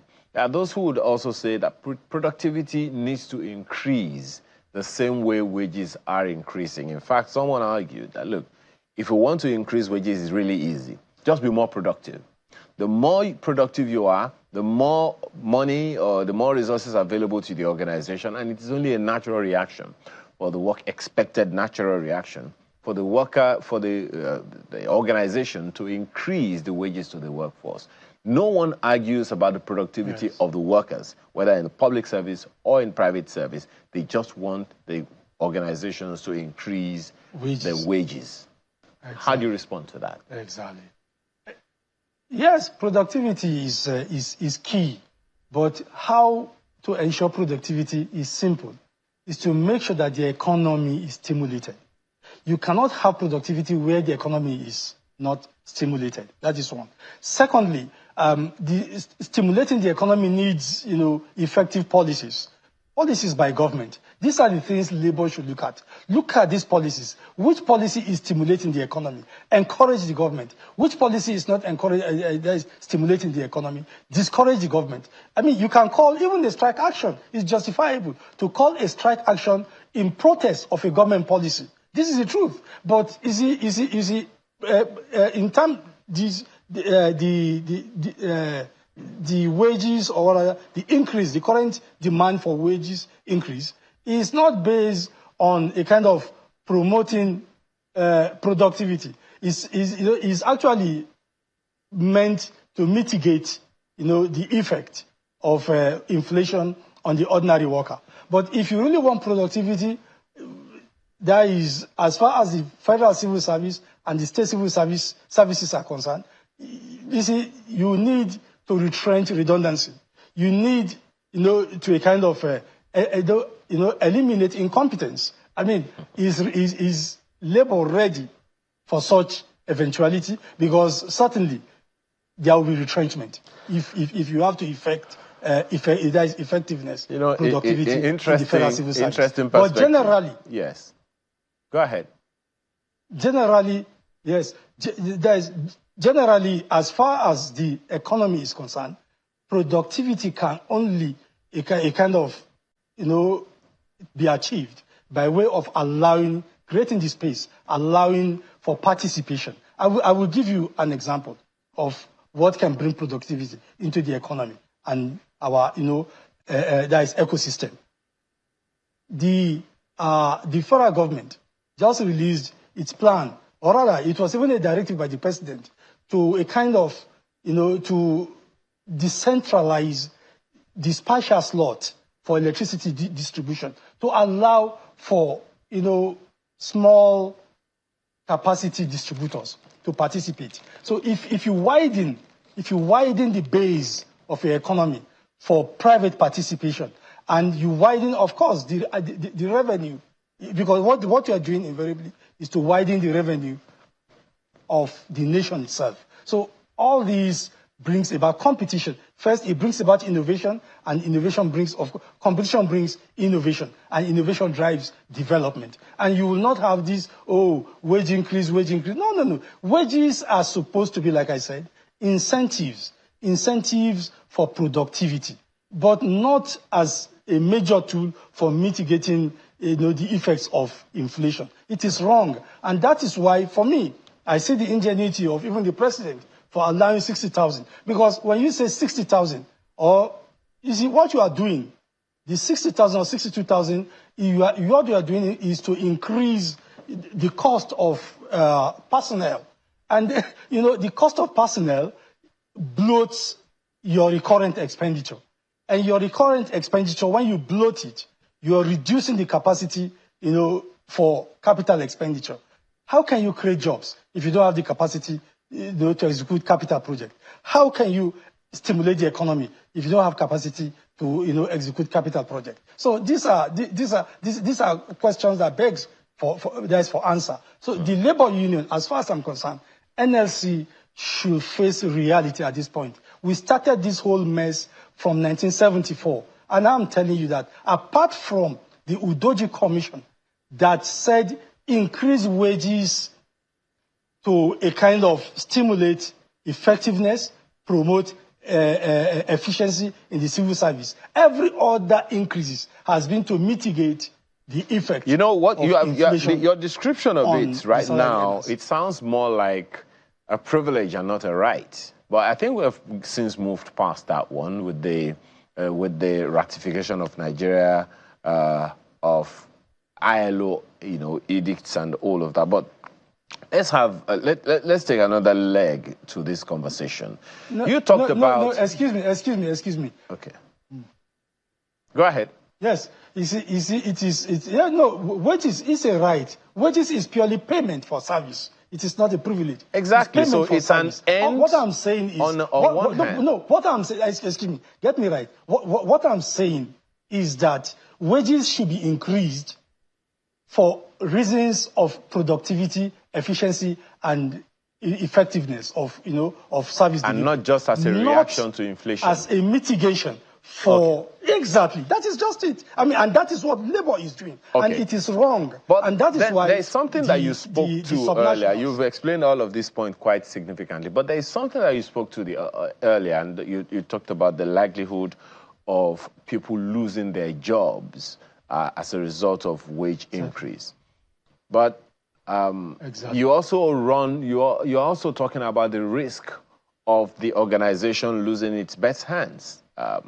Staff retention in a number of organizations is a problem.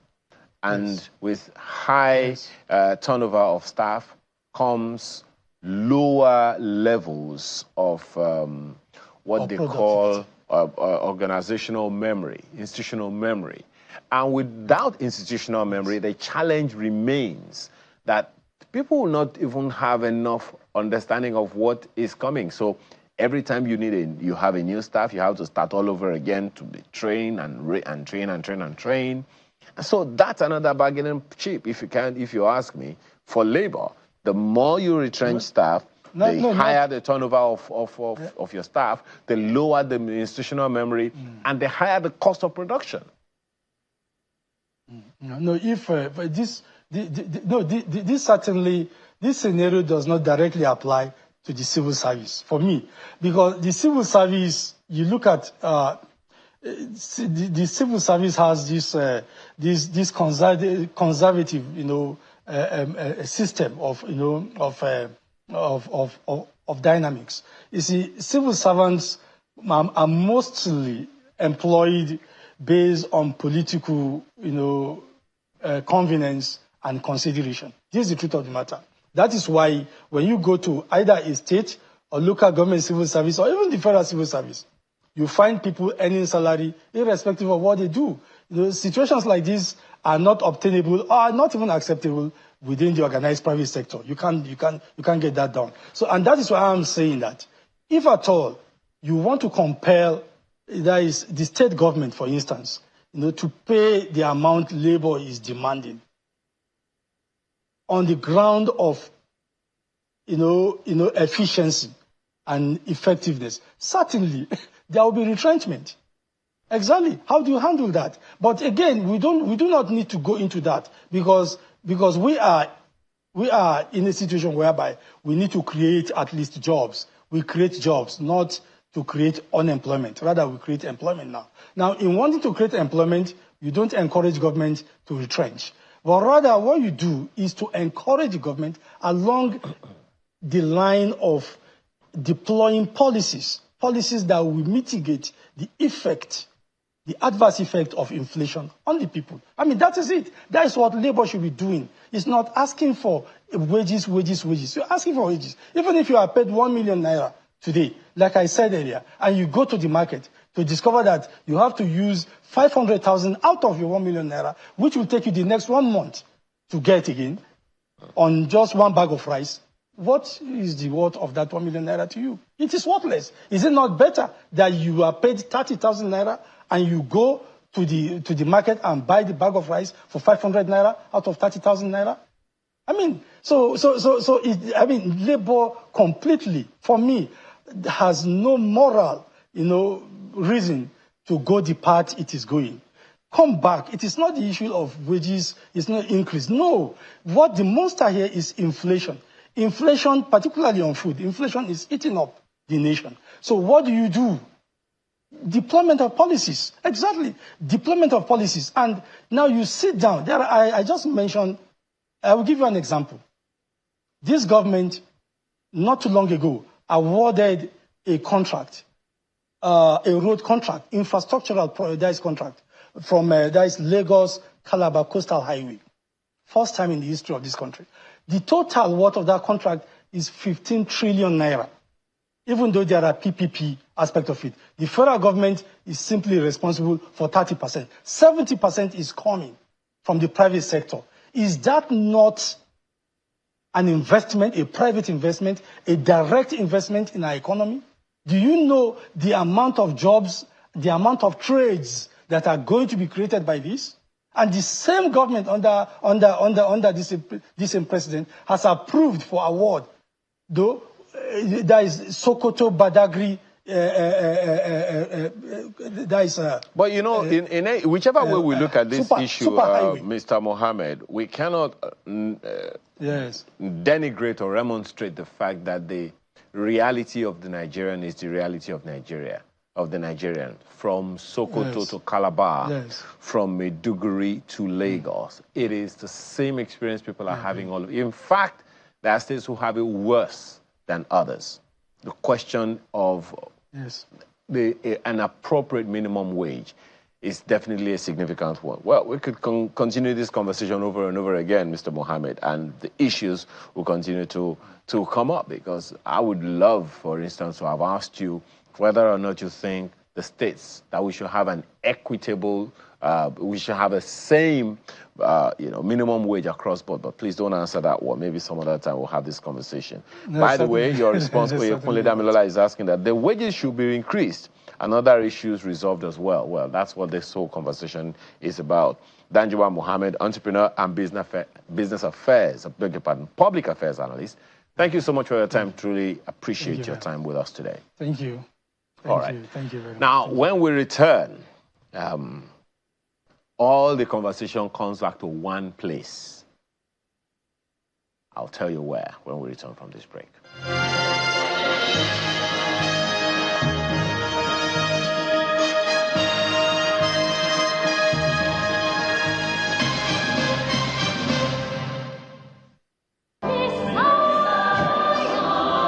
You are cordially invited to the 3rd Annual Choir Festival with the theme, Messiah My Father.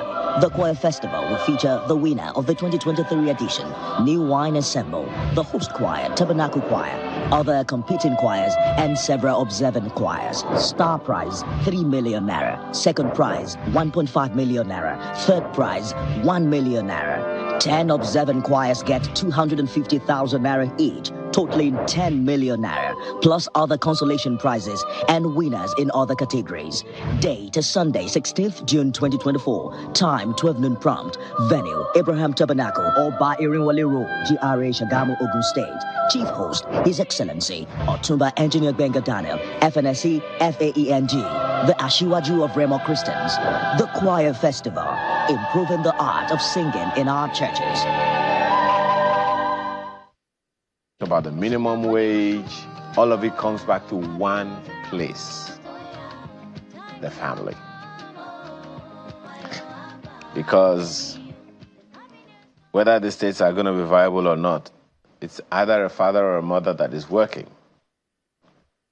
And we just heard in one of our conversations previously that women there is significant population of farmers in Nigeria. And when we talk about minimum wage or maximum wage, cost of everything, school fees, rent, feeding the family, caring for the family, wearing whatever it is you need to wear, and helping people. Everything comes to the family as the funnel. Input and output, all family. But guess what? While the father and mother are busy taking on these issues, they have a primary assignment of being parents. And we know, generally, it will seem like the rules of parenting have changed. And if you are anything 35, 40 years and above, the way you were parented, we have been told a few times on this program, you can no longer parent your own children that way. Back then, your mom gave you an instruction, you asked why, you had a headache all night, and you woke up with a swollen head. But today, you say, go do this. Your child asks you, Mommy, why? Daddy, why? Oh my God. Anyway, let's get into the new rules of parenting this morning with Praise for Web. He's here with us in the studio. He's a family engineering specialist. He's also president of Praise for Web International. Thanks for joining us today. It's my pleasure being here. Good to see you. First of all, how did you grow up? Asking why? No, I couldn't. I couldn't have asked why because my dad was a lion of the tribe of the home. He controlled us with the blaring of the horn of his car. You dare not. You couldn't even talk back. So when you hear the horn, what happens? You had to, whatever you were doing, you have to stop it and pretend as if you were reading or something because my father only knew one way. You've got to study. Yes. But if your father were growing up in this generation? I'm actually, with a bit of hindsight, maybe I'm glad that my father had passed.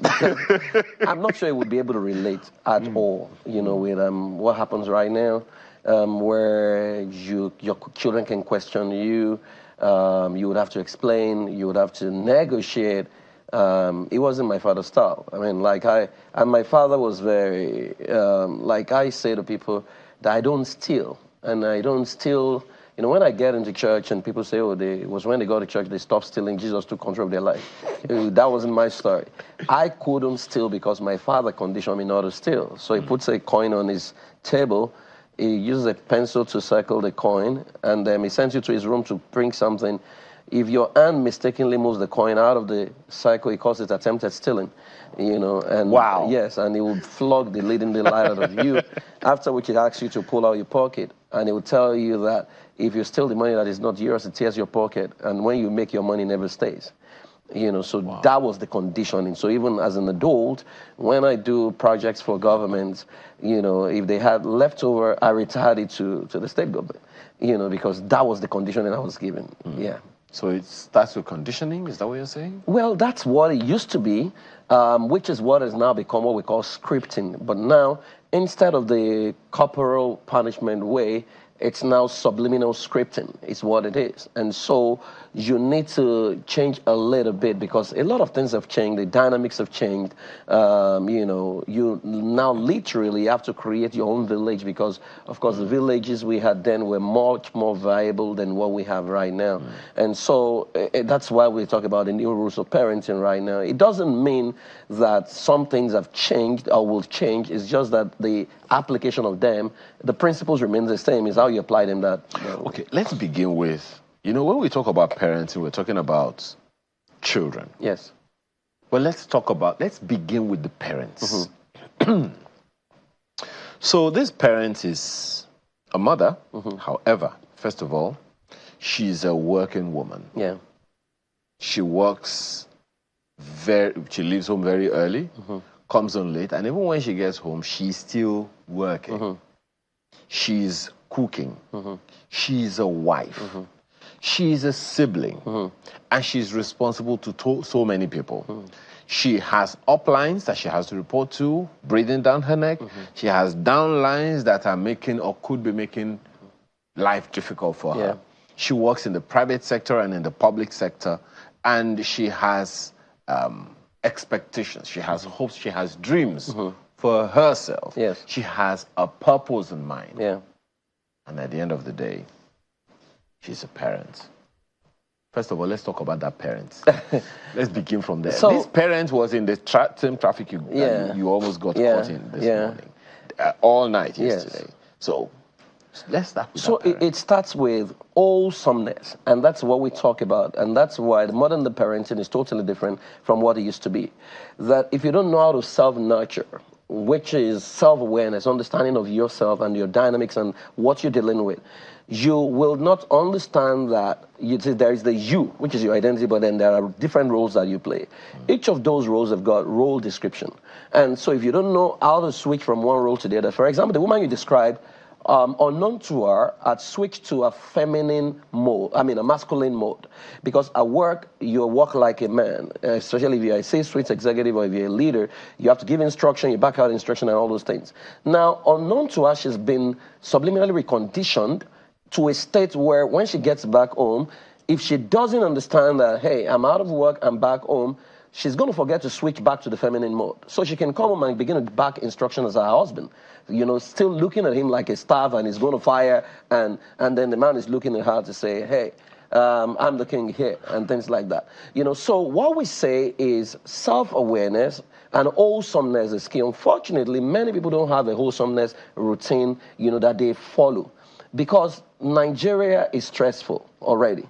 And then you are in a stress-driven societies. The workplace is stressful. You have all kinds of people making your life miserable and things like that. So, for example, if you're at work, and then maybe you didn't meet up with your target, and your boss is that bully, comes at you and says, nasty things, you can transfer the aggression to your children when you get home. But then, as he's saying those things, part of the wholesomeness routine is to leave that meeting and stay for like 5 minutes by yourself and say to yourself, he wasn't talking about you, he was talking about what you did. So you separate yourself from what you've done. And so unconsciously, you have to address your mind so that your mind does not interpret what he has said. So he said that your work was bad. You won't interpret that to mean that you are bad. Because if you interpret that to mean you are bad, then you begin to have some esteem issues, and then you transfer aggression on the people, So there are so many things I usually recommend. For example, when you get back from work, don't head to the kitchen. First place you want to get to is your room. And when you drop your bags and everything, you need to wrap your hands around your body and say to yourself, baby girl, welcome back home. You've done a good job at work. Welcome to wife mode or mother mode. And that single activity that takes less than 2 minutes to do, is so profound. It says a lot of people, because if you don't switch back, you will still continue to back instructions, and then you're not ready to be in a conversation mode. And for many of the things you've talked about right now, what we're saying in the new rules of parenting is that, it can no longer be the woman who will do all those things. The men must now understand that taking care of the woman is not helping your wife, is actually keeping the family clean and helping your children. So if your wife is at work, stuck in traffic, and then you are still at home waiting for her to come and cook, there's something wrong in there. Worst case scenario, maybe you can hire a chef or something. If you can hire a chef, then you got to get into the kitchen or at least microwave and maybe make a bath or something like that. Because if we don't consider the reality of the modern day woman and we still look at them through the prism of the olden days woman, we will not understand that the olden day woman was not in the boardroom. This woman is in the boardroom. And so when she comes back home, it's got to be a team-based system where we know that, yes, your wife is the goalkeeper, you are the striker, but the goalkeeper has been dribbled, the ball is heading towards your net. You don't stand aside and say, let them score my wife. God catch him. No. You know that no player loses a match. It's the team that will lose the match. So you allow them to score a goal against your team. It's your team that loses at the end of the day. It's not your wife. It's like right now everyone believes that you are speaking for the woman, even though you are a man. Now switch to masculine mode now. Because the role is perhaps worse for the man. Yes. All those things that I described, they're perhaps even worse for the man. Yes.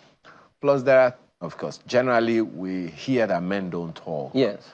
We hear that men suck it up a lot. Yeah. They carry a lot of emotional burdens. they suffer depression that they don't let the children know. They have mental health issues that they don't address, and they continue to take on the responsibility of the man. House rent, school fees, and all those responsibilities weigh on the man, in addition to those other things that the woman also has to go through. It's not to say that some women don't play those roles as well. It's just that societally, it's a responsibility for the man. So let's talk about that man himself and how he can also balance all these. Being a good father. It's the same process. Unfortunately, the socialization of the man or the boy child in Africa and in some parts of the world, it's very faulty. So when you have a situation where you say boys don't cry, and so you have a guy, every time I had to handle domestic violence issues in Lagos or in any part of the world, I see a boy who is upset with the man he has become, who was not allowed to externalize emotions and things like that. And so this is what we're saying now. To say that as a family, you must now have a family governance system. In your family governance system is where the two of you come together and articulate your family vision. You articulate your family values. You create the DNA code of your family. Then you create the routines and rituals of your family. Now, most of the stressors, the human mind is so elastic. There is nothing we can handle, right? And that's why if they say COVID happened, you realize that we adjusted. If they say, oh, now, so the same people believe that, they were stuck with their family during COVID. Now they're the same people out there. So the human mind can adjust to anything. And so what we now need to begin to do is to say, what are the things stressing us? So you have a situation where the man is the sole provider. If the man is the sole provider, you're going to kill him. It's only a matter of time, right? What is the woman doing? And so some narratives like, his money is our money, my money is my money, has got to stop. Even the men say that. So her money is her money, my money is her money. It's socialization, because if you have a man whose esteem is not intact, who is not secure, a lot of those men, if you check them out, they believe that economic power is the only means of controlling a woman. That if you hold economic power, and that's why during wedding ceremony, one of the most disgusting prayers I think they pray is to tell the man, whatever you are going to be used, God is going to use to make you a proper husband to your wife, you will not lack it. And the question I ask is, if I'm getting married to Bill Gates' daughter, and the father's willed his entire wealth to her, what level of work must I do to out-earn her? Right? Because we keep narrowing these things down to economics. See, no matter how much you have as a man, if you can't provide leadership for a woman, she will still not follow you. Because even if you don't have money, enough money, I mean, you must have money, if you can provide leadership, because a time comes she won't look up to you, she wants you to take decisions. If you can do that, a lot of women will follow you.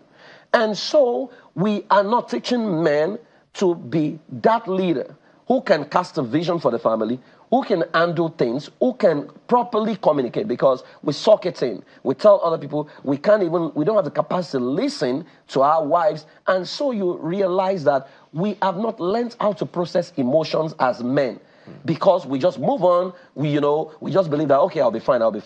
So we don't talk about issues. And when you don't talk about issues, you kill yourself from within, and you transit from a human being, because you're no longer in a state of being, you now become maybe a human thing who is now being used for all sorts of purposes, for school fees, for as ATM machine, or as whatever. And so wholesomeness on both parts is where you start from, where we can say, okay, how do we exercise? How do we meditate? What are the activities we can do that distresses us from the toxicity of what we find in our environment? It's okay, but that's a long way, right? It's a long way, but again, there are templates available, that little things that people can do, for example, that can ease the stress in various families. Easy for you to say. I can imagine someone say, easy for you to say. But right now, I mean, thankfully, COVID taught us something. You can't always escape your problems. Yes. There are those who thought that, okay, well, this child is just being unnecessarily unrealistic and problematic. COVID taught us that, look, you can't always escape. Okay, well, let me just sleep. Once I wake up, I leave them to their problems at home, and I go to the office. We know what happened after COVID. We understand that there were quite a number of divorces. A lot of them. Simply because they were escaping it before, yes, but now they couldn't escape it when COVID came. Same thing with the parenting. We couldn't escape it when COVID came. So why don't we just bite the bullet once and for all, look ourselves in the mirror and recognize that these things are not going to go away. We're only postponing the evil day. Now, parenting. Now, what are the latest challenges in the world, particularly in Nigeria, that people need to be aware of? I hear all kinds of things that young children, that children do of whatever age. And I'm wondering, how in the universe do these parents themselves cope with all the pressures in the world? You know that a lot of times, one of the things, because I live in the US and I work a lot with African parents because their children get into trouble all the time. And one of the things I have seen over the years, even with those of us in Nigeria, is that in a bid to become the modern parent, we've gone to another extreme. And so people do not know that what gives your child his identity is a sense of belonging and family history and a sense of your family identity. So every family has got a superpower that many people are not aware of. So whenever I'm talking to parents and I ask them, can your child tell me about the story of their grandfather or their great-grandfather? Nobody in the room. And so your child does not have a sense of heritage. If you have ever worked with Black Americans, you'll realize that one of the things that has caused a lot of imbalance in their identity is the fact that they can't trace where home is and they don't understand their history. And probably the names they were given was given by the people, slave masters in the plantation. And so when your child does not have a sense of it, and I'll tell you how that literally panned out for me.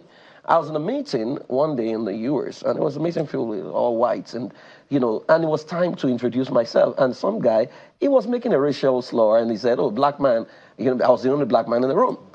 "Introduce yourself." And I wasn't offended at all. I stood up, and my introduction was, well, I am a descendant of the ancestry that created the first smart city in the world. And it's a place called Benin Kingdom between 1300 and 1700. So you can look it up on Google. And the room went silent. And I could see people on their phones, and they actually saw Benin Kingdom. Now, during tea break, a lot of people came to meet me to say, well, can you tell us more about the Benin Kingdom?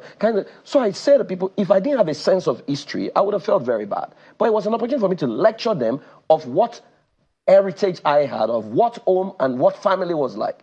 Now, when your children don't have that, because a whole lot of us don't even know the story. We don't know the story of the greatness of our father. When you meet the Jewish children, they talk to you about the father, Abraham, Isaac, and Jacob. If you meet the Indians, they're talking about Mahatma Gandhi. They're talking about, if you meet the Greeks, they are talking about Zeus and all this. But our children don't have that.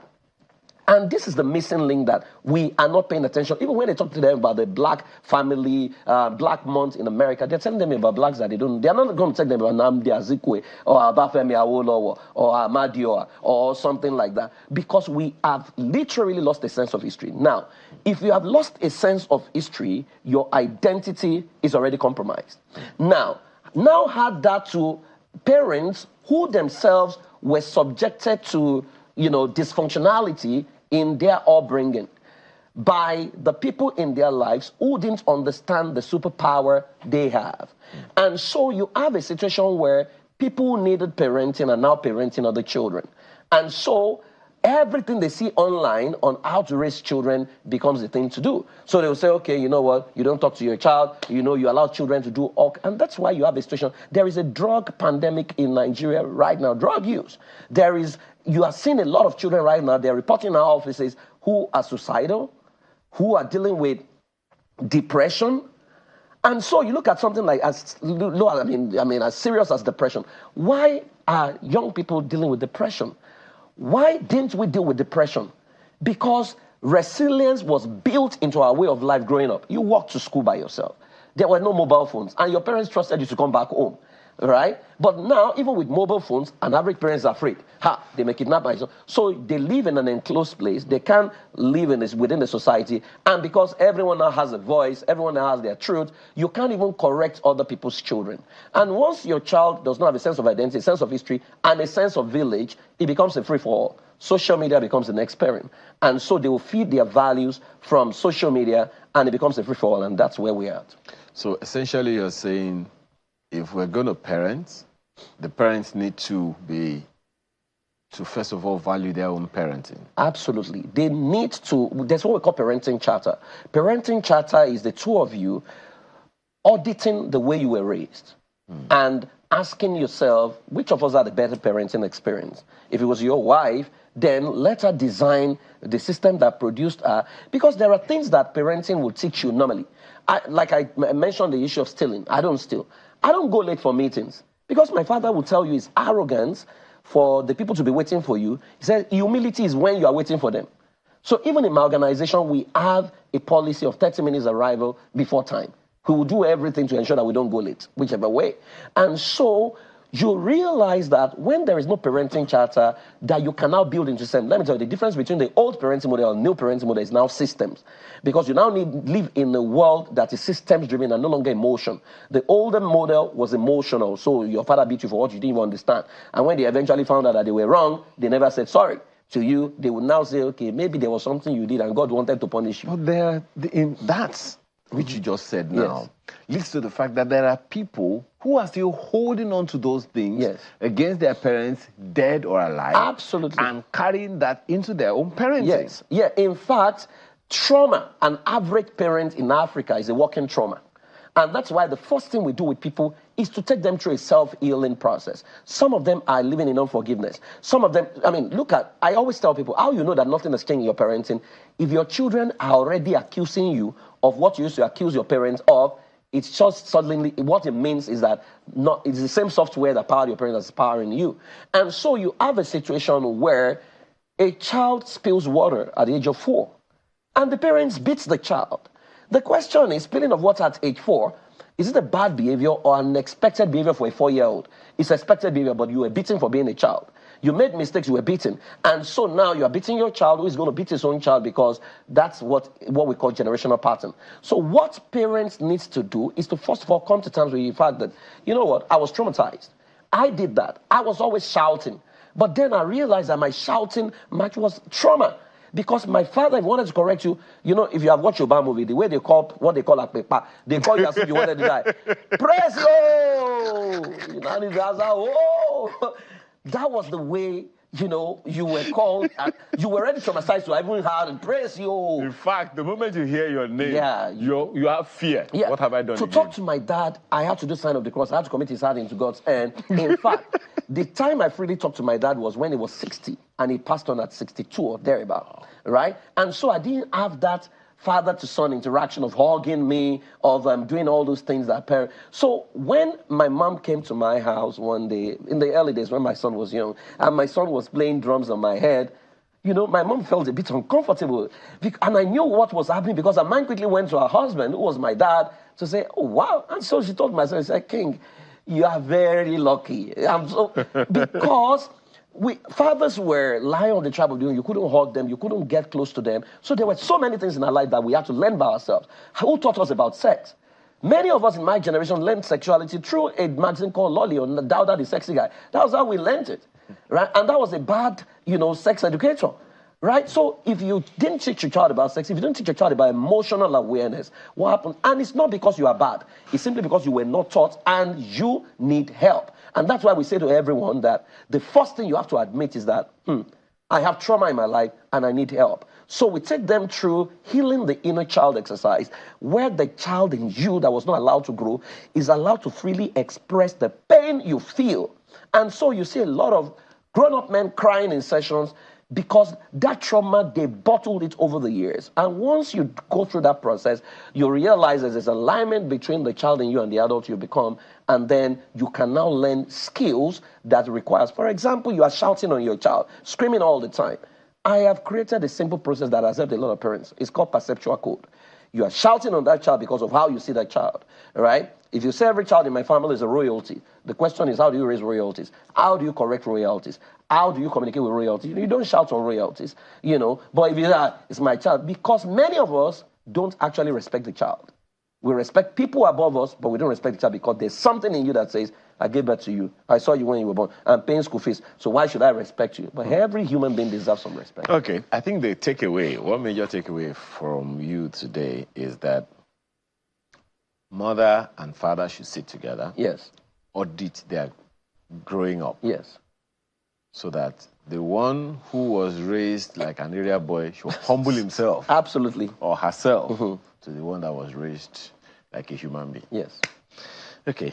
Let me drink the water on top of that one until the next time you and I have this conversation. Praiseful family engineering specialist and president, Praiseful International. Thank you so much for your time today. Truly appreciate it. Yes, sir.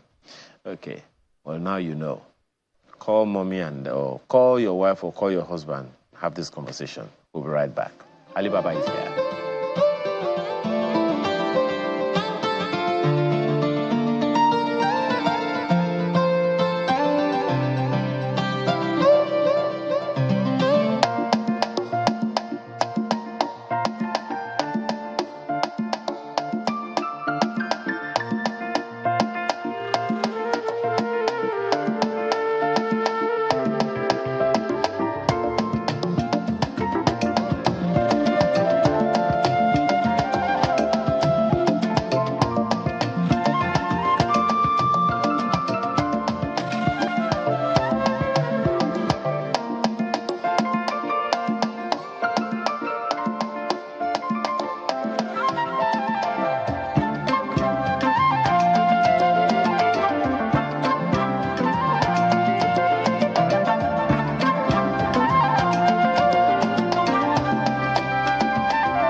Well, the conversation I'm having this morning with my artist of the week is not essentially about the person, even though really there is no way you're going to talk about whatever we're going to talk about without talking about him.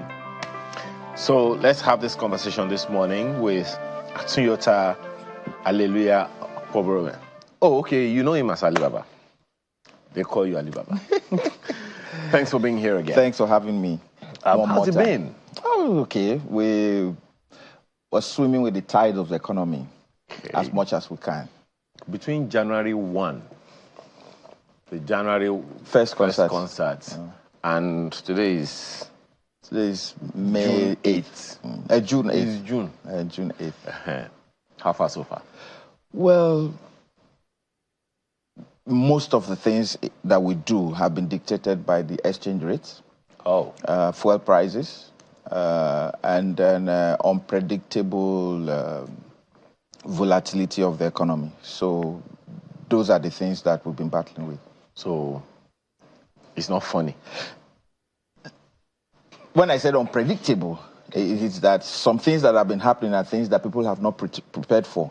So you now found out that people are now dipping hands into savings, if there were any, and trying to manage their resources with those. And then between January and now, out of 10 people that have said they would not japa, you just hear somebody call you later and say, oh, you know, I've not been around. And you say, okay, when are you coming back? And you're like, I know about like 4 comedians who have traveled and many more in entertainment who have traveled.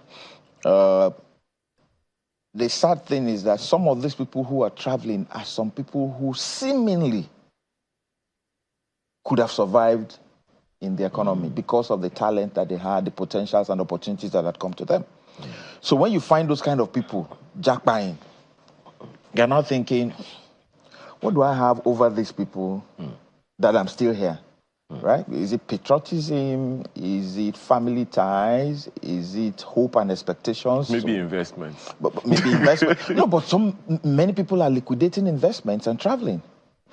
And okay, so a friend of mine who traveled on, I think 2 days after Valentine, we had a Valentine's party and he was there, everything was okay. And then he called me in May to say, man, Ali, how Nigeria?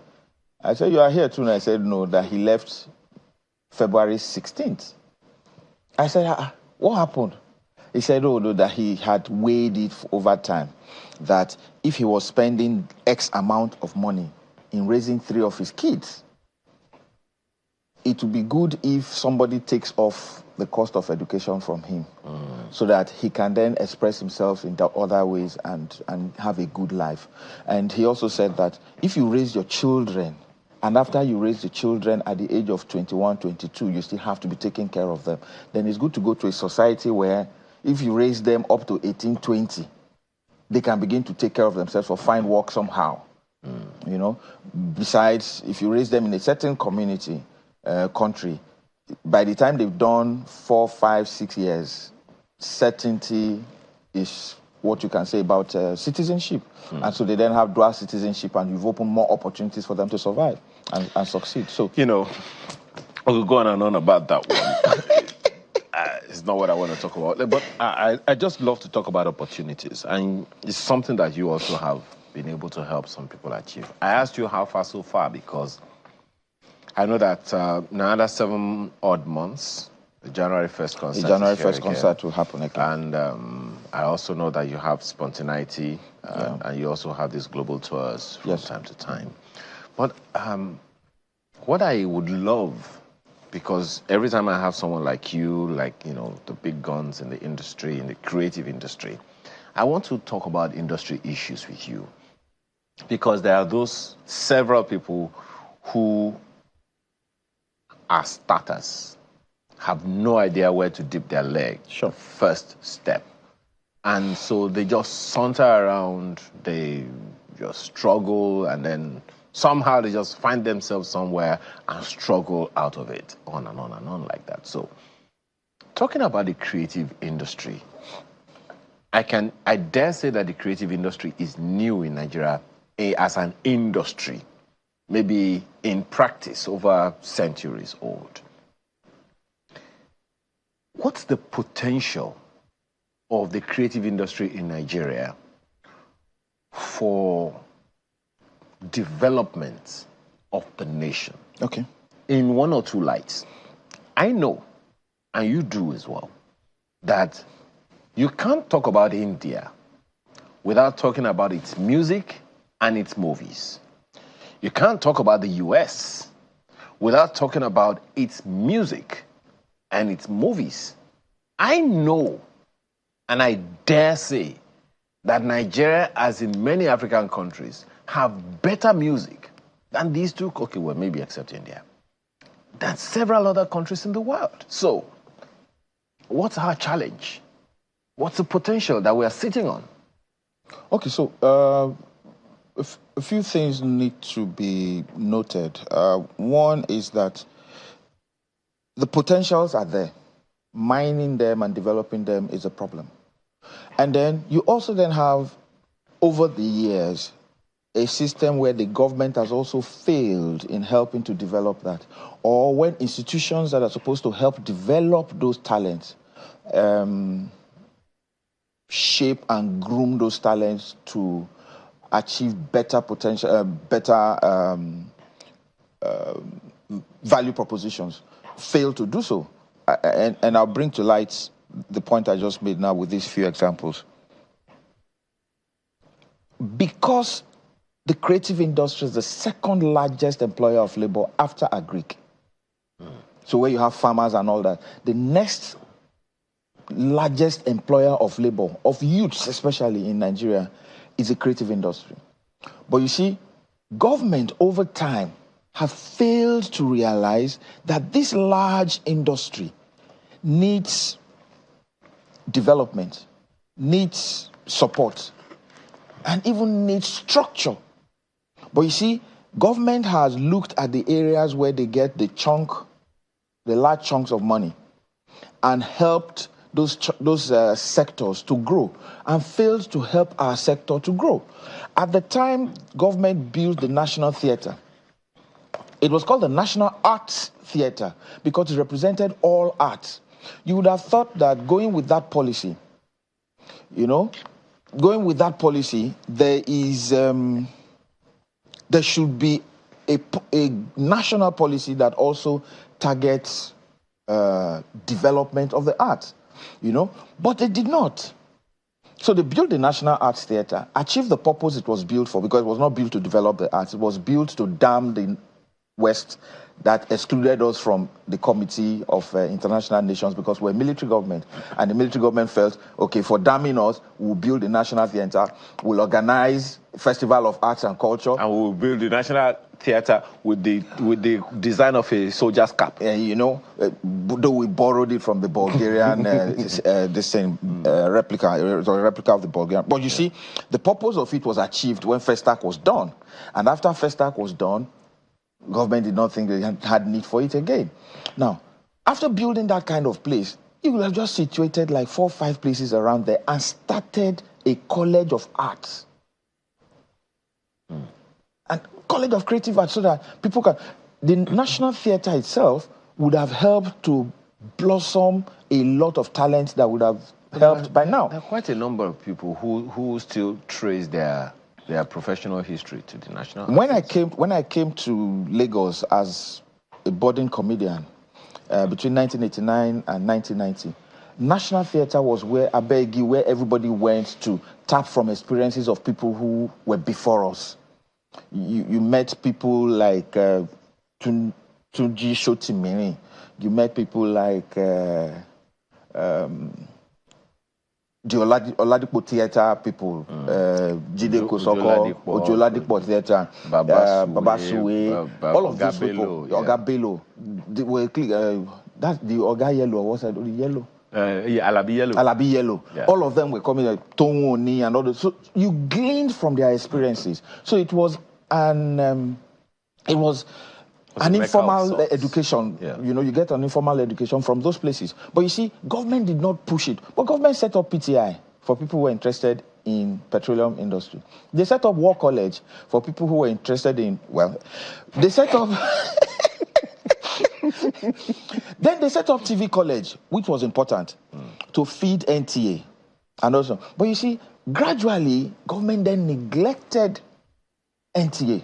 And I'll say neglected NTA because the things that other stations did to grow were not done in those stations that belong to a national committee. Then you find that the creative industry was now running, as we're growing, was now running on an informal and unstructured educational drive. So it meant that if you wanted to be a tailor, there's no school to go and learn it. If you wanted to learn textile design, you could go to Yabatech. All right? But if you wanted to be a cinematographer, which school did you go to in this country? No. Abegi, you met Lemi Garioku, all those, if you wanted to be a graphic artist or something. But you see, the people who were supposed to then look at this, or for instance, two years ago, a forecast of Nigeria, of the economy of Nigeria in the next 5 years was looked into by the Nigerian Economic Summit Group. Wow. Entertainment and creative industry was not considered. Not one page. In looking forward to Nigeria for the next 5 years, a booklet of about 200 pages was done. Wow. The creative industry was not considered. Meanwhile, what would you put the value of the creative industry in Nigeria at right now? Beyond. For instance, if you have single artists going to London at the O2 Arena, closing it down and earning close to £1 million, £2 million, and coming back to Nigeria with that kind of money, even if they took 50% of it and coming back. Burna Boy has done a lot more for national awareness, the Nigerian national awareness, than any ambassador that have been posted to America, posted to the UK, or posted to any other place. So these artists that are performing are bringing national awareness and making other countries even know about us than any ambassador would have done. So I've asked you a question about how would you put the value? What the value? Monetary, okay, so now the monetary values. Yeah. Just a second. Now you have brought on another value that is probably not even national right development. Yeah. Laundering Nigeria's image, because that's what the US used. Yes. The movie industry. Yes, with movies. That's what India is also using, sure. The movie industry. Yeah. So that value is one. But if you would put Nigeria's creative industry, if you put a value to it, hypothetically. Okay, so let me not be hypothetical. Let me be specific with when Fashola became governor of Lagos. We worked on a project where we calculated the amount of money spent in the creative and entertainment space every weekend, starting from Friday till Sunday. At the time we did that, it came to 16 billion. Every weekend? Every weekend. And, wait. And the value chain, and wait, so that you understand the value chain. No, slow down first. 16 billion per weekend? Per weekend. During Fashola's time. Fashola left government 20... It has escalated. Let me tell we worked on this thing. So let me tell you, when our eyes were open, which was one of the reasons that I was considered to be chairman of the creative industry, because they saw that I'd worked on that kind of thing before. So what did we do? We looked at drinks. We looked at MCs, ushers. So there's some kind of hospitality. Exactly. Affiliation. We looked at hotels. We looked at photography. We looked at dance. We looked at choreography. We looked at interior decorators who come to do your event. We looked at bands, makeup artistry. We looked at the movie industry that was just burgeoning and growing at that time. We looked at graphic artists who were designing all your invitation cards and all of that. We looked at the whole spectrum of entertainment and the value chain, and we put prices because we had to call some of all these people. If you know, between Monday and Thursday, the Shomolu printers are all busy, printing one thing or the other. Don't forget that at that time too, textile was part of the industry that we looked at. People were printing Ashoke, Ashebi. Yes. They'll print Ankara and put people's names on all the industry, plastics and all of those things were being printed. Don't forget that the industry also had people who were doing gift items. Sometimes you hear that a party held and gift packs were given to people, and you find out that mobile phones were inside that gift pack. It was all built into the cost and value of the sector at the time. Venue rentals was also going gaga. I had a venue at the time as well. And so we knew how much we would do. And so we went around and checked from Ocean View to... 16 billion every weekend. Every weekend. So what would you put it at now? I think neighborhood between 20 to 30.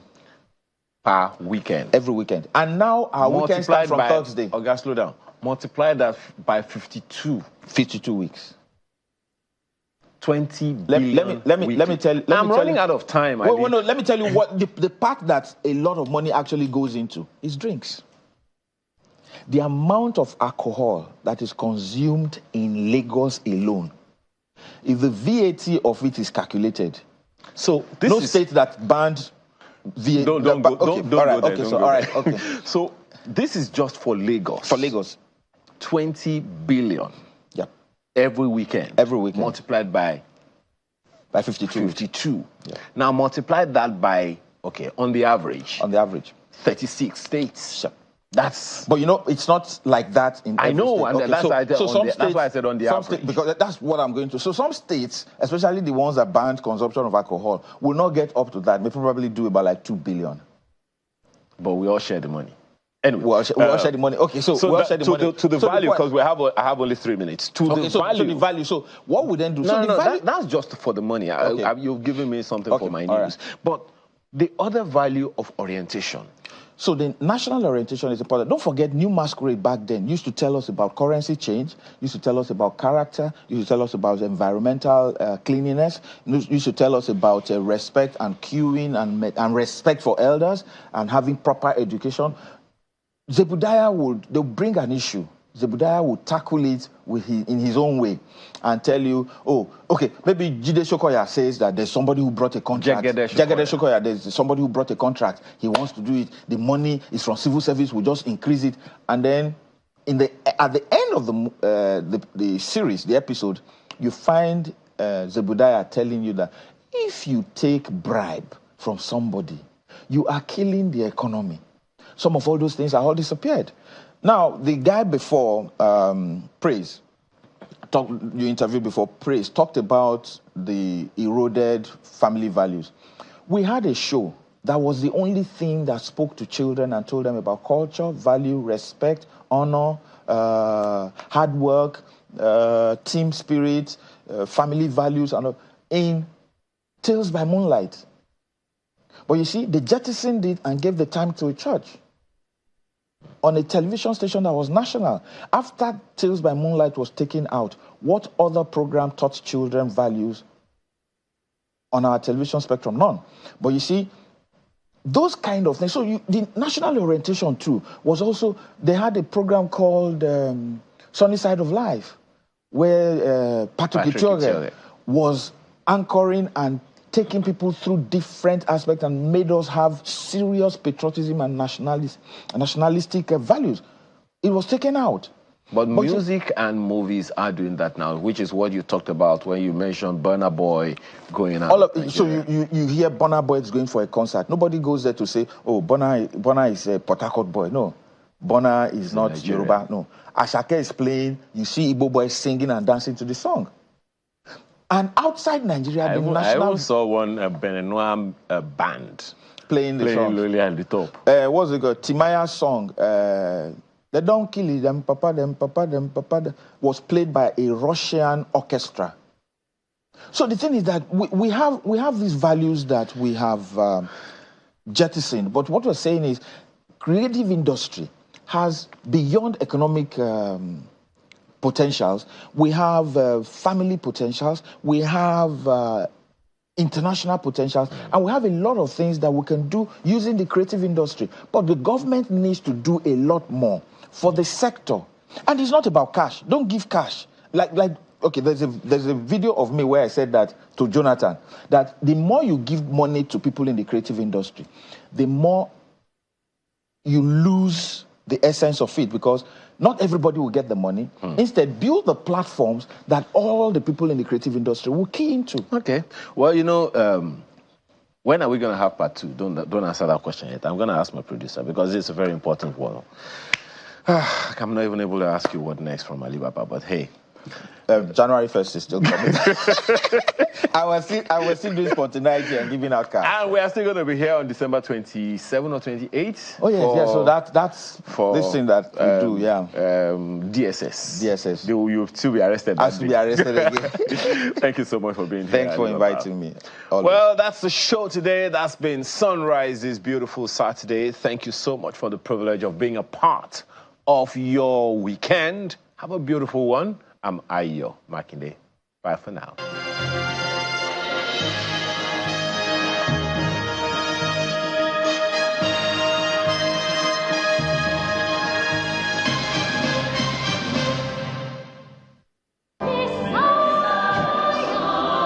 You are cordially invited to the 3rd Annual Choir Festival with the theme, Messiah My Father.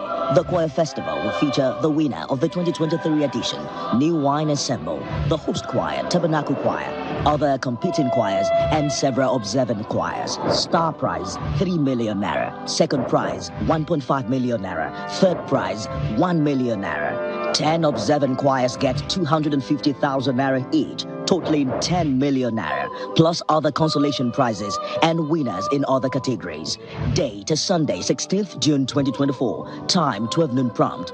Venue, Abraham Tabernacle, Oba Irinwale Road, GRA Shagamu, Ogun State. Chief host, His Excellency, Otumba Engineer Benga Daniel,